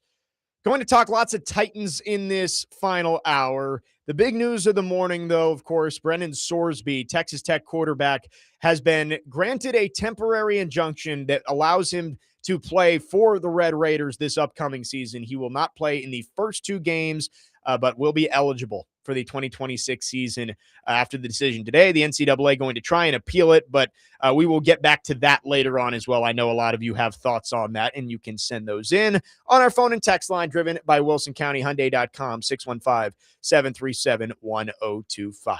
But the Tennessee Titans are back on the field today. I believe just right now, practice is started over there at Vanderbilt Health Sports Park. So we will get updates coming up after practice. Media is out there watching, and we will let you know if anything comes out while we're still on the air. But I think with the Titans this year, Parker, a lot of our conversations about their improvement centers around the growth of the young players on this team. The last 3 or 4 draft classes where you look and say, all right, there's potential here, but you need these players to take a step forward. Cam Ward, of course, is number one. And I heard Robbie and Joe talking this morning about the likelihood that he takes a step to being a top 10 to 15 quarterback after his second season. We're going to remove Cam Ward from this conversation because, again, it's like he is the focal point of this young nucleus that the Titans have put together. But which young player that maybe isn't quite where he needs to be yet, whether this is a rookie, first year, second year, are you most confident is going to take a step forward in 2026? Like, who do you believe in that maybe hasn't done it yet, but you're like, this is the year for him to take that step forward? Okay, I have 2 answers on this. Yeah. And both are on the offensive side of the ball. The first being Gunnar Helm. Yep. I'm very high on Gunnar Helm. I was very high on him during his seasons at Texas with Quinn Ewers, and I've said this multiple times, that he was a safety blanket for Quinn Ewers. He was, really good at blocking, really good at catching, really good at running routes. He was never really elite at anything, but he was good at everything. And I think he can be a safety blanket for Cam Ward, and I'm excited to see what he can do in the tight end 1 role. The other one is I'm not sure if I'm confident that he is going to take a step in year 3, but he doesn't really have a choice, and that's J.C. Latham at right tackle. I'm not confident this is going to happen, but it needs to happen if he wants to be a member of this team going forward and wants that second contract. That is funny. Those are the 2 guys I was going to pick too. It shows you how little we coordinate what we're I haven't talked about this at all off the air. No, I agree with you. Latham is my number 1 answer for me because I look back at last year and he transformed his body in the offseason. All the talk was about, hey, he's ready for this big step. And then he had the hip injury. And I can't help but think that stunted his growth last year. And it was just so difficult for him to get back into the rhythm of things. And you saw it towards the end of the year that he started to play better football. He was not an issue at the end of the year for the last month and a half. In fact, I think he started to look like a pretty good player by the end of last season. Now, the key, hypothetical of this is does he stay? The condition is, does he stay healthy? Because if J.C. Latham misses time, I do wonder if maybe that growth that we saw will be stunted again.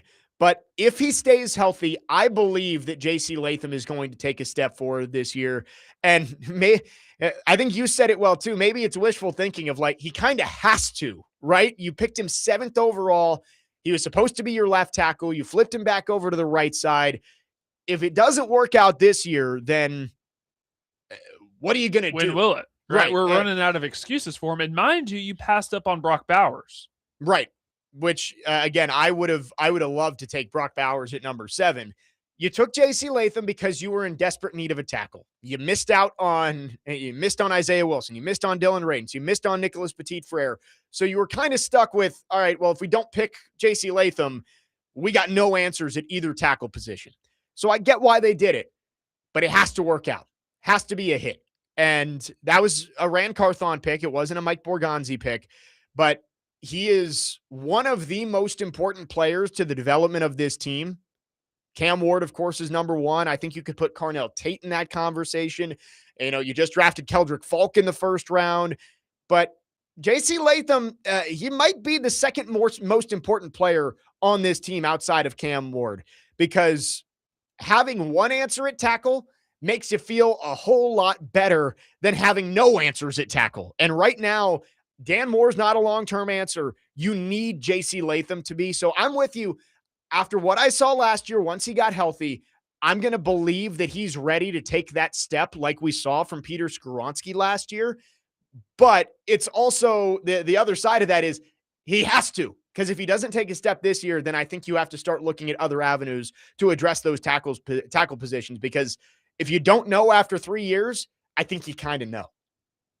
Yeah, and that's kind of the unfortunate thing about development nowadays in the NFL. Everything is so sped up, so expedited. Remember, this guy played left tackle during his rookie season, which wasn't his natural position. Then he got flipped back to right tackle, dealt with some injuries, but now you have to see results. I mean, you don't really have a choice. It is unfortunate, too, that right guard spot is kind of up in the air. It would have been nice for the Titans to re-sign Zeitler so there could be some continuity on the right side. Let JC Latham prove to you that he can be your franchise right tackle, and then find another right guard in 27. That would have been the ideal situation. Not going to work out that way, but at the same time, you still have to see the production from JC Latham. You have to. There's still an outside shot that they bring Kevin Zeitler in. He's still out there. I would say, we talked about— how confident are you that it's going to happen? We talked about with Andrew Brunette, like his chances every day that passes by of sticking around get better. I think the longer we go into this, the less likely it is that Zeitler comes back, because you do want JC Latham to be getting reps next to the person he's going to be playing with. And I know they're letting Jackson Slater and Cordell Volson and Fernando Carmona compete there at right guard, but I think you'd like to have some continuity with who JC Latham is lining up next to once you get into training camp.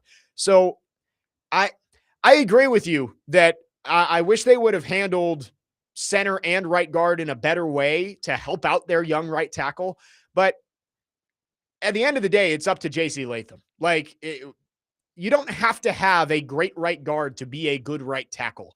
And for JC Latham, we've seen the flashes, and I think you saw a little more consistency from him down the stretch last year. But for a guy you took 7th overall, and like you said, passed on Brock Bowers for, and honestly, passed on, that was the same year Olu Fashanu got taken a few picks later, the Jets. So it's like, he has looked like a better player than JC Latham. You got to start to see him prove he is a franchise tackle for this team. That is what you are picking at 7 overall. I agree with you on Gunnar Helm, though, too. Out of the second-year pass catchers and their impact on the offense, Gunnar Helm is the one that I'm most confident in. I think Chim Dike is going to have a role. I think I saw, did you see this too, Parker? Was it Mike Clay who does like the projections for all of the players and what they're going to have in 2026? I want to say he had Chim Dike with 77 yards. Here, I've got the list. I want to find this because I could not believe it. Here it is. So yes, 73 yards. That is the projection that Mike Clay has for Chim Dike. For Alec Iamaner, he's projecting him to have 3 catches for 38 yards. There's no way that's right. No, it is. Really? This is from ESPN. This is Mike Clay. He does his FPI projections. So here are his projections for the Titans receiving core this year. For Carnell Tate, 78 catches, 1,065 yards, and 5 touchdowns. For Wan'Dale Robinson, 79 catches, 815 yards, 2 touchdowns. Calvin Ridley, 49 catches, 769 yards, and 4 touchdowns. And then he has Chim Dike, 7 catches for 73 yards. Alec Iamaner, 3 catches for 38 yards. So Chim Dike is just a return specialist, according to Mike Clay. And I don't agree with those projections. I think Chim Dike and Alec Iamaner are going to be more involved in the offense than having 10 catches between the two of them. But I also think that if I had to guess who's going to have the most catches, who's going to have the most yards between the three of them, give me Gunnar Helm, because Gunnar Helm has a carved out role for himself in this offense as tight end one. Chim Dike and Alec Iamanaar, I think, are going to be more platoon guys that you see get, 20 to 25 snaps per game, and like they'll have their opportunities, but they're not going to be volume targets. I think Gunnar Helm could get a decent volume of targets from Cam Ward, but I don't think Chim Dike and Alec Iamanaar are going to have 10 catches between the two of them this year. I'd be willing to bet Alec Iamanaar is going to get more than 3 catches. Give me the over on those two. Elsewhere on this projection, Cam Ward, they don't give me a completion percentage here. Do quick math. 355 divided by 558. That's like 60%-ish. Yeah. By 558. Quick math. 64%. Couldn't do that one in my head. 64% completion percentage, 3,754 yards, 16 touchdowns, 10 picks. I would say that would be disappointing to me. That's similar to last year's stats, to be honest. Yeah, that would be disappointing. Anyway, these are, you can have Cynthia Freeland is my favorite, and I think it's kind of the same here for Mike Clay, of like, Cynthia Freeland goes on NFL Game Day morning every single week, and according to my model, Devontae Adams is going to have 5 catches for 78 yards and a touchdown. It's Who cares about your model? It's like, all right, your model means nothing to me. It doesn't. Like, sure, maybe it has previous, but every game is different. Yeah, you can make these projections, but it doesn't have any basis in reality. I'm going to start doing that. No one's model really means anything. We're going to make this year in the NFL season Fridays, we're going to have a segment called Jake's Model, and I'm just going to make up arbitrary numbers and see if they're closer. Come up with a formula. Closer or further than Cynthia Freeland's models for the Titans. Because, like, again, it's like you can have the model or not have the model. You're just making numbers up based on what's happened in the past. And if your model's more accurate than her model, your model can be shown on NFL Network. Right. My model is just making things up off the top of my head. Carnell Tate's going to have 6 catches for 83 yards and a touchdown this week. Honestly, has the same chance of being right. And nothing against Cynthia Freeland. She's a very smart person, and like they've given her that platform, but I just don't like the way they present her findings, right? Like, I think there's a better way to present what she does than having her just say the arbitrary numbers that her model spits out. Like, if anything, these advanced analytics and models confuse me a little bit more. Right. They should be less specific than they are. Like, telling me that you think Chim Dike is going to have 7 catches for 73 yards tells me that you didn't watch the Titans last year. You're just spitting out what the computer tells you.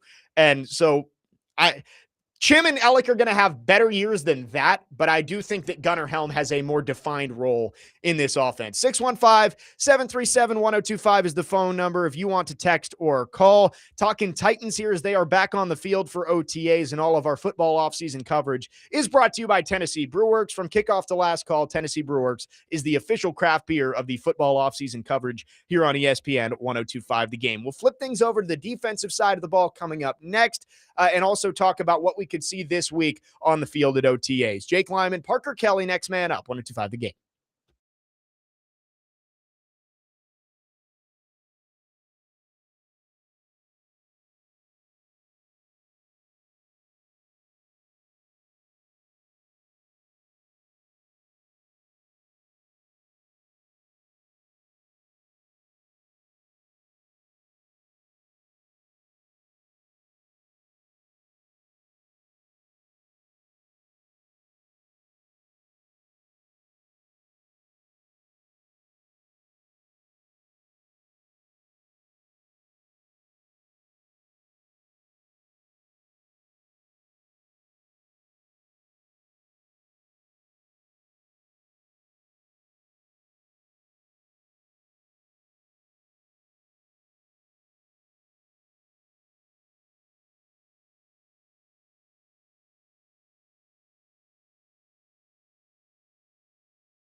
Next man up, 102.5 The Game.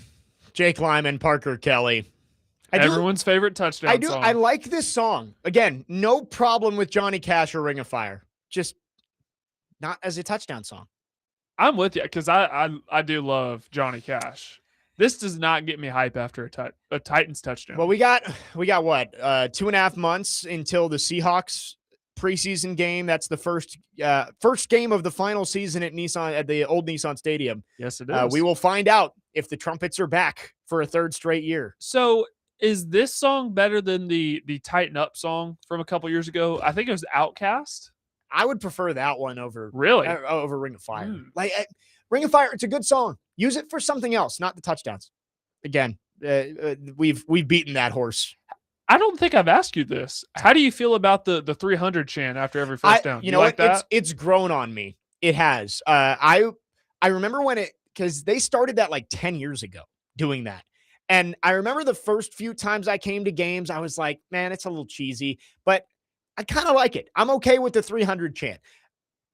It's been the opposite for Ring of Fire. The first time they did it, I was like, all right, well, I mean, it's cool to have the live trumpets, but now that we're 2 years into it, it needs to go away. It's just not good. It has ran its course. You got new logos. You got new uniforms. You're going to new stadium. Time for a new touchdown song. If we're just, everything's new everything. Let's do it. Totally on board with that. You'd like to see more wins from the Titans too. That's much more important than any of that stuff. And a lot of that starts with the young players you've drafted proving that they can be high-level players for you. What does that mean? It depends on the player. For Cam Ward, he's got to be a franchise player, franchise quarterback, consistently in the top 15 in the league. You took him first overall. I think that has to be the expectations, is that he ends up being a franchise quarterback who is regarded around the top 10 in the league. Long way to go to get there. We talked about J.C. Latham. Has to be a franchise tackle for you. You took him 7th overall.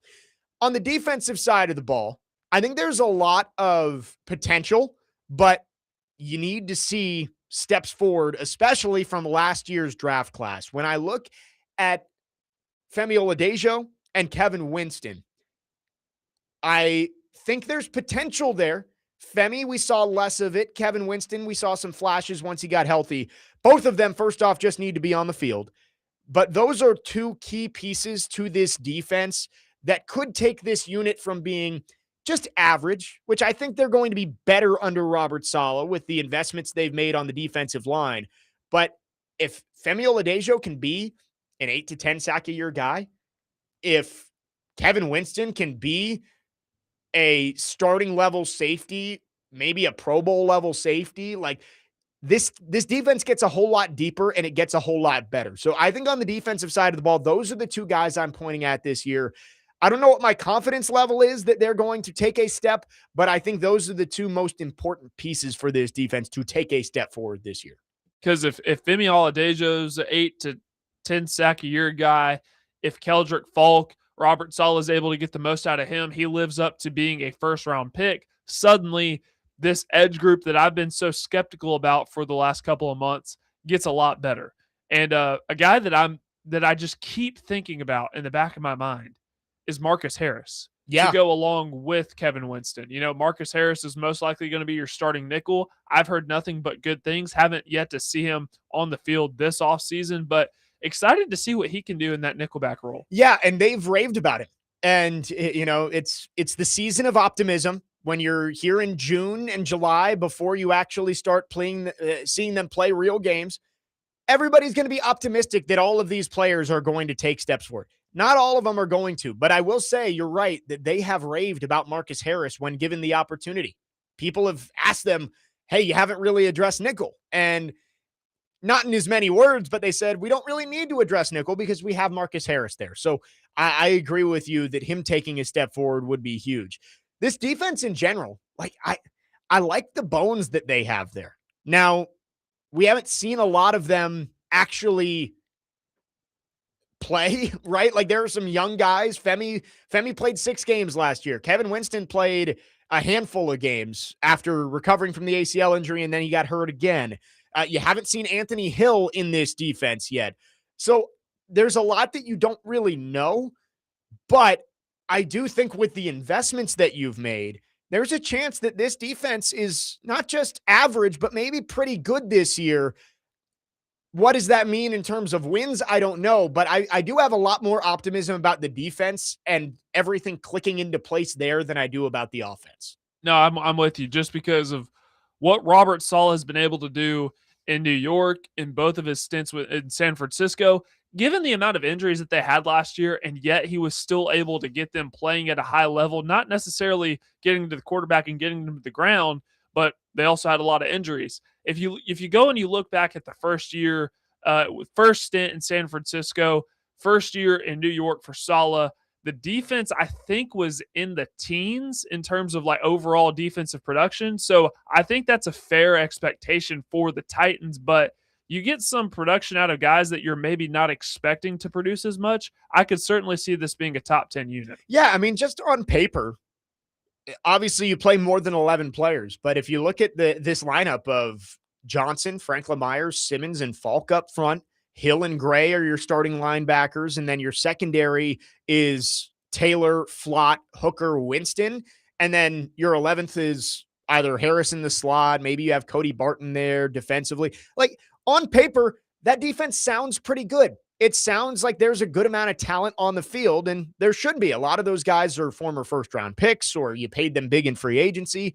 So I have more confidence that things are going to end up on the more optimistic end of the spectrum for the defense than I do the offense, where I think the ifs of Cam Ward and Carnell Tate and Gunnar Helm are a little shakier than the ifs you have on defense, where I feel more confident that those guys are going to pop than some of the options you have on the other side of the ball. Yeah, they addressed the defensive side of the ball a lot more in free agency than they did on offense, and you're relying on a lot of these younger players who, Carnell Tate, everything we've heard and seen looks amazing in OTAs. So you're hopeful that he can be a 1,000-yard receiver this year. You're hoping that Cam Ward can take that year 2 jump. You're hoping there's a lot of hoping going around. So that is the reason as of right now, June 8th, that we feel a lot better about the defense, but also too, Saleh is the one calling the plays. You have no doubts about what he can do as a defensive play caller. It's just the offense. Yeah, it is the season of hoping. Every fan base, every city around the NFL is doing this exact thing right now. Like, well, if X player takes a big step forward, and you just don't know. But I would say if I had to pick 3 of those if players, 3 of those hope players that I am most confident in are going to take that step that we're looking for, J.C. Latham, Gunnar Helm, and I'll go Kevin Winston. I think those 3 guys I feel the most confident in taking that step this year.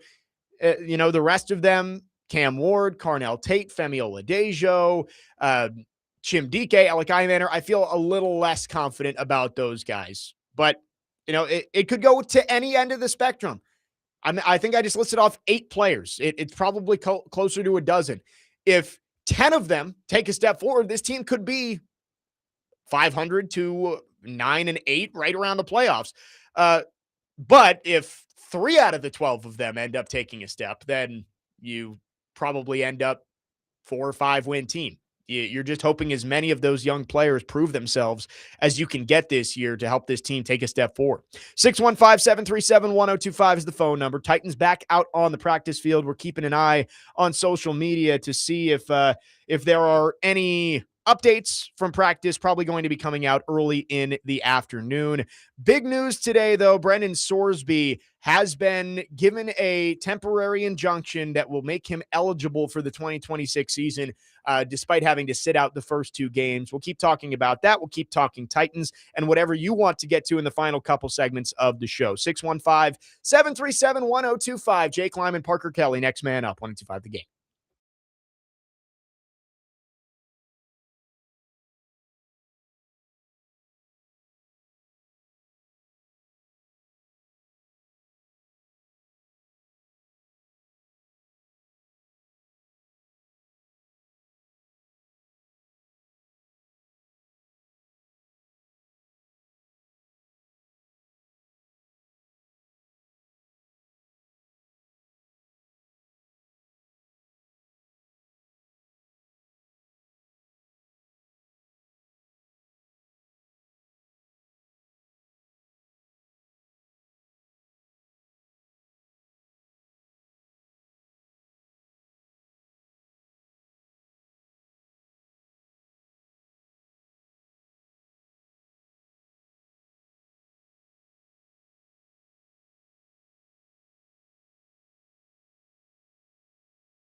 Next man up, 102.5 The Game.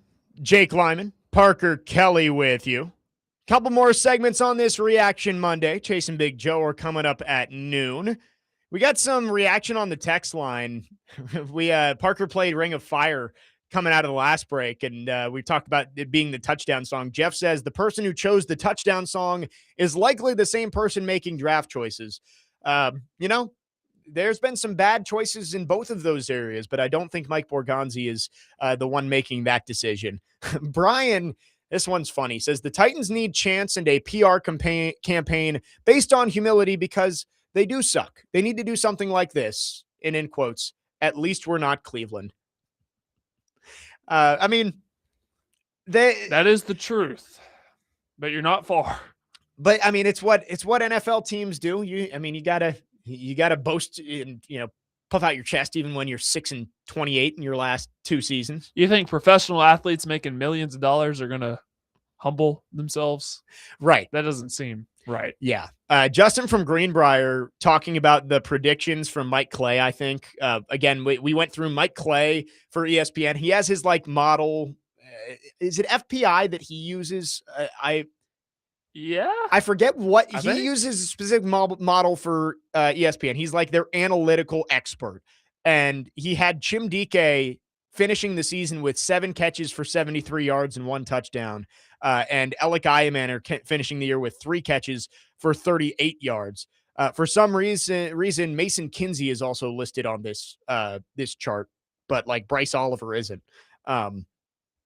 So Justin from Greenbrier texted, those predictions are just embarrassing. I think you could have all of the station show members blindfold each other and throw darts at a board to come up with closer numbers than that.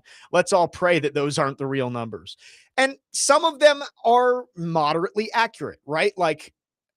If Cornell Tate finished the year 78 catches for 1,000 yards and 5 touchdowns, it's a pretty good year. And I think that's probably pretty close to what I would expect for him. Does it just not factor in subs? Do they think that the Titans will not be subbing any receivers at any point this season? There will be no injuries as well. I mean, it's got Cornell Tate, Wan'Dale Robinson, and Calvin Ridley are accounting for 337 targets, which it's over 100 each. That seems a little bit high. I don't think that Calvin Ridley is going to get 94 targets this year and Chim Dike is going to get 11. For anybody curious, here's what some of the defensive numbers say. He has Jeffrey Simmons getting 9.3 sacks this year. On the edge, Jermaine Johnson, 5.3 sacks. Keldrick Falk, 4.3. Femi, 1.2 sacks. Let's see, interceptions. Oh, no. Amani Hooker has the most projected interceptions at 2.1. Cordell Flott, 1.7. Alante Taylor, 1.4. He says that the Titans are projected to win 4.8 games this year. That is, let's round up to 5. That's 2 higher than the last 2 years. Yeah, that's true.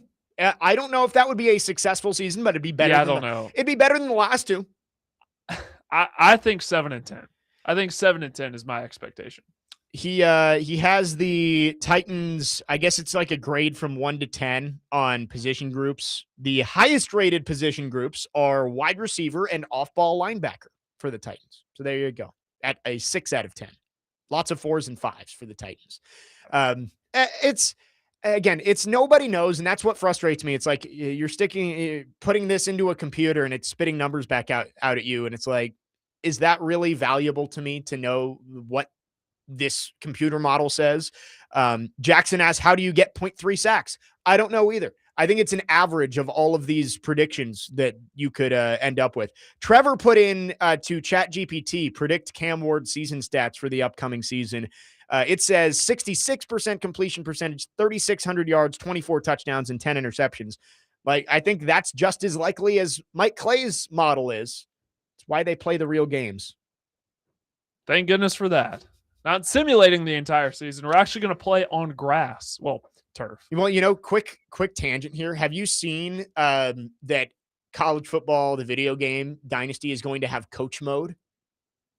I think I did see that. So you can. I'm interested. You don't play the games, but you call the plays, and you can do it like either from a sideline view or from the booth cam. I may try it just you're to see up what in the it's booth, like. and apparently it's the same thing as if you were calling plays. Like the communication shuts off with 15 seconds on the play clock, so you can like audible and call hot routes until 15 seconds, and then the controls shut off.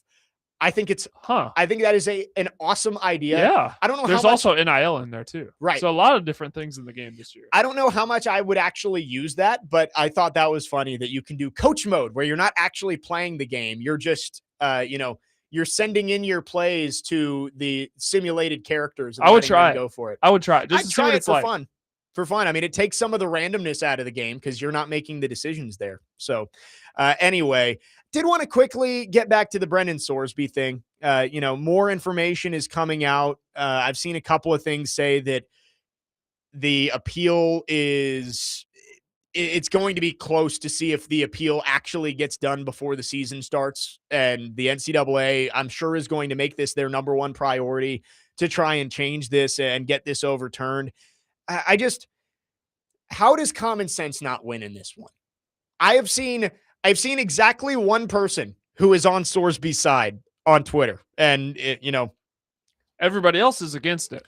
Twitter right now is ablaze. I think I'm scrolling through my For You side on the Twitter, and 99% of the tweets are just outrage over Brendan Sorsby getting this temporary restraining order. Boston Connor on the Pat McAfee show is the only person that I've seen let him play. And I wanted to see Sorsby play for Texas Tech because I thought it was a great pickup. I thought they were one quarterback away from actually being able to compete for a national title. But when it comes out that you bet on your team 40 plus times, I can't defend that. Yeah. And the NCAA, if he steps foot on the field this fall, the NCAA is done. It basically only exists in name. Yeah. I don't know what the ramifications look like if this doesn't get overturned.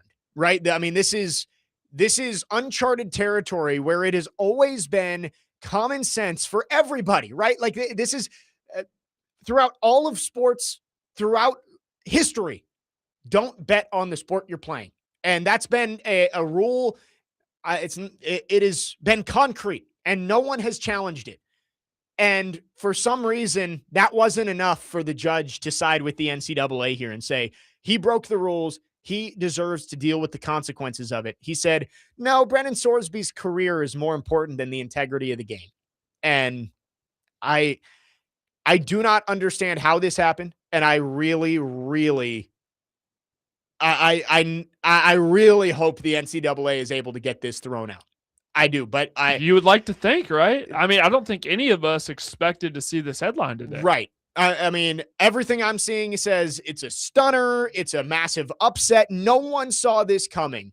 The NCAA is going to appeal this and try and make some sort of example of this, right? And I'm reading this from it's Michael McCann on Twitter, who is a legal expert in sports. And he puts this out there. The NCAA will no doubt appeal and argue that this ruling will give other athletes less fear of the anti-betting rules since they could too just sue, right? Like, what's to stop other athletes from disregarding the rules altogether and saying, if I go get a favorable judge, I'll be okay. This is the one thing where everybody should have been on the same page for. And this one judge seemingly has flipped college sports on its head. So it's the story of the morning here. Brendan Sorsby is eligible, and he's going to have to miss the first two games. But as of now, Texas Tech has their quarterback for next year. They'll be fine. It's Abilene Christian, an Oregon State team who won 2 games last year. Texas Tech, it's a huge win for Texas Tech. A just awful loss for college football. Right, a gigantic loss for everybody else in college sports. 615-737-1025 is the phone number. We'll take your thoughts on this and the Titans and much more as we wrap up the show coming up next. Jake Lyman, Parker Kelley, next man up, 1025 The Game.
Big night tonight in the Big Apple.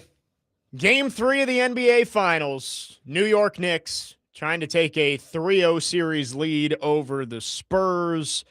It's been, it was a fun game too. Honestly, both games have been good so far. Spurs just haven't been able to make enough plays down the stretch to get a win. So now backs against the wall heading to New York for game 3 tonight. Jake Lyman, Parker Kelley, next man up, 102.5 The Game. Tomorrow on the show, Dr. Crane, Nick Frazier with us as always on Tuesday. So excited for that. Chase and Big Joe are coming up right after us. Picks tonight, Parker. You going Knicks or Spurs? Who do you think gets it done? I'm going New York Knicks because I've seen pictures of Madison Square Garden already. They have a little wall up outside. It is going to be rocking. Give me the Knicks tonight to win game 3. I've flipped over. I think the Knicks win the series, but I'm going to say the Spurs get the win tonight. I think I'm going to go Knicks in 6, Spurs win games 3 and 5. Knicks close it out back in Madison Square Garden in game 6 is going to be my pick for now. See, I'm going Knicks in 5. I think the Spurs will get game 4 and the Knicks will win in game 5 in San Antonio. In San Antonio. Man, that would be cool. And honestly, maybe more dangerous for the city of New York if it's on the road, because it's just like the parties in the streets are going to just go insane once that starts going. Like if they're up 10 at halftime, the NYPD is going to be in for a long They're night. going to need more than the NYPD. They're going to have to call in the Avengers. It's going to be an Avengers level threat in New York if the Knicks win. Honestly, either way, it might be if the Knicks win or lose. Like what was it Vancouver like 15 years ago when they lost the Stanley Cup final, the Bruins, that the riots were just crazy. I want to see pictures of that. I am so excited to watch tonight just because I want to see the Garden. And good news, Knicks fans. The get-in price has gone down from over $6,000 to just over $4,000. Wow.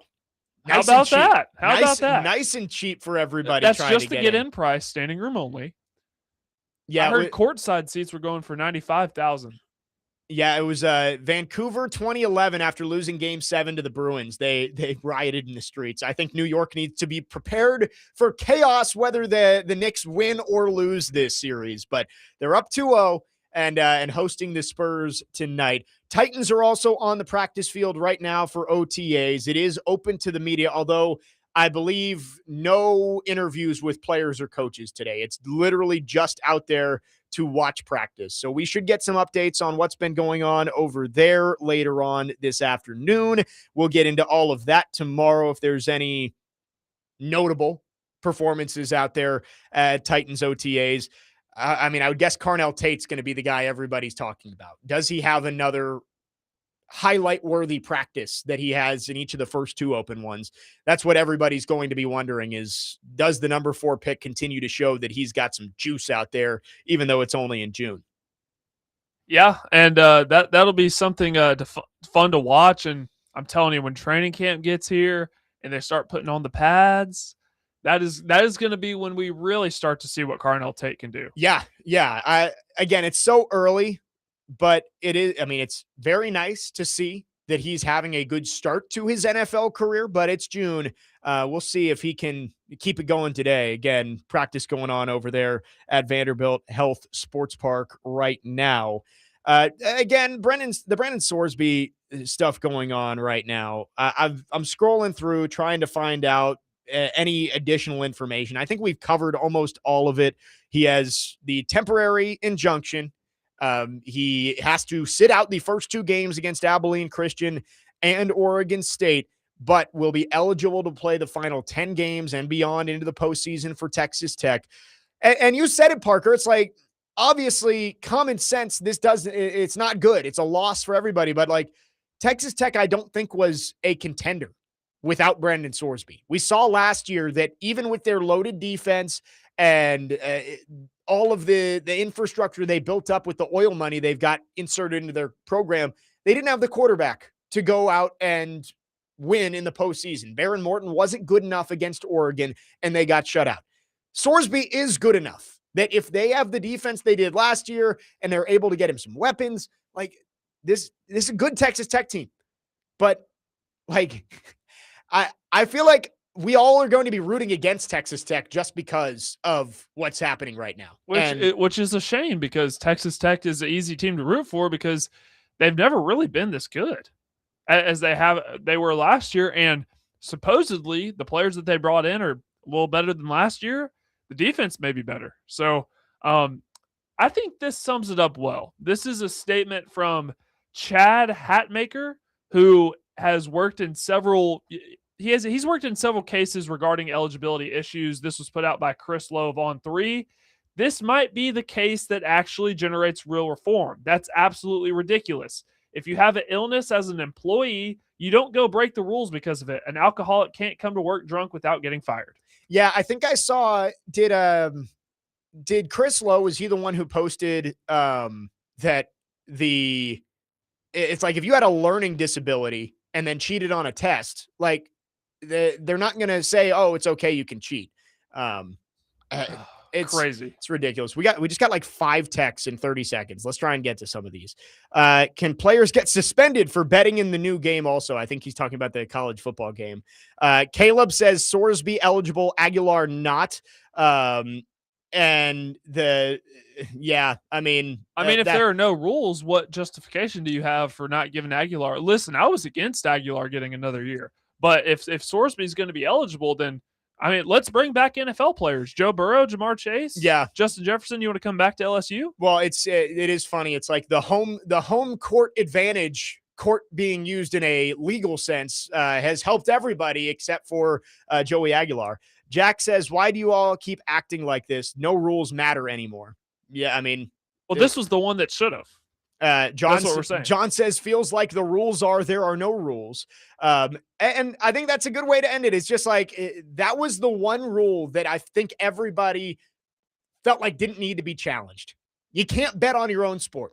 And today's ruling has blurred those lines that should be very black and white. Like you either did it or you didn't. If you did it, you're not allowed to play anymore. And the ruling today has changed that, at least for now. The NCAA hopefully will win on an appeal and end the madness that's going on down there in Lubbock. That'll about do it for us today. Not exactly where I thought the show was going to go today, Parker, but we got the breaking news this morning, and Brendan Sorsby has been the story of the day. We'll have more reaction to that throughout the day here on 102.5 The Game. Again, tomorrow, I see him in there. Nick Frazier will be with us. And it is World Cup week. We'll have to get Dr. Crane's thoughts on the World Cup as we get ready for the U.S.'s first game coming up on Friday. We are out of here. We'll be back tomorrow at 9 a.m. Chase and Big Joe are coming up next. Keep it right here on 102.5 The Game.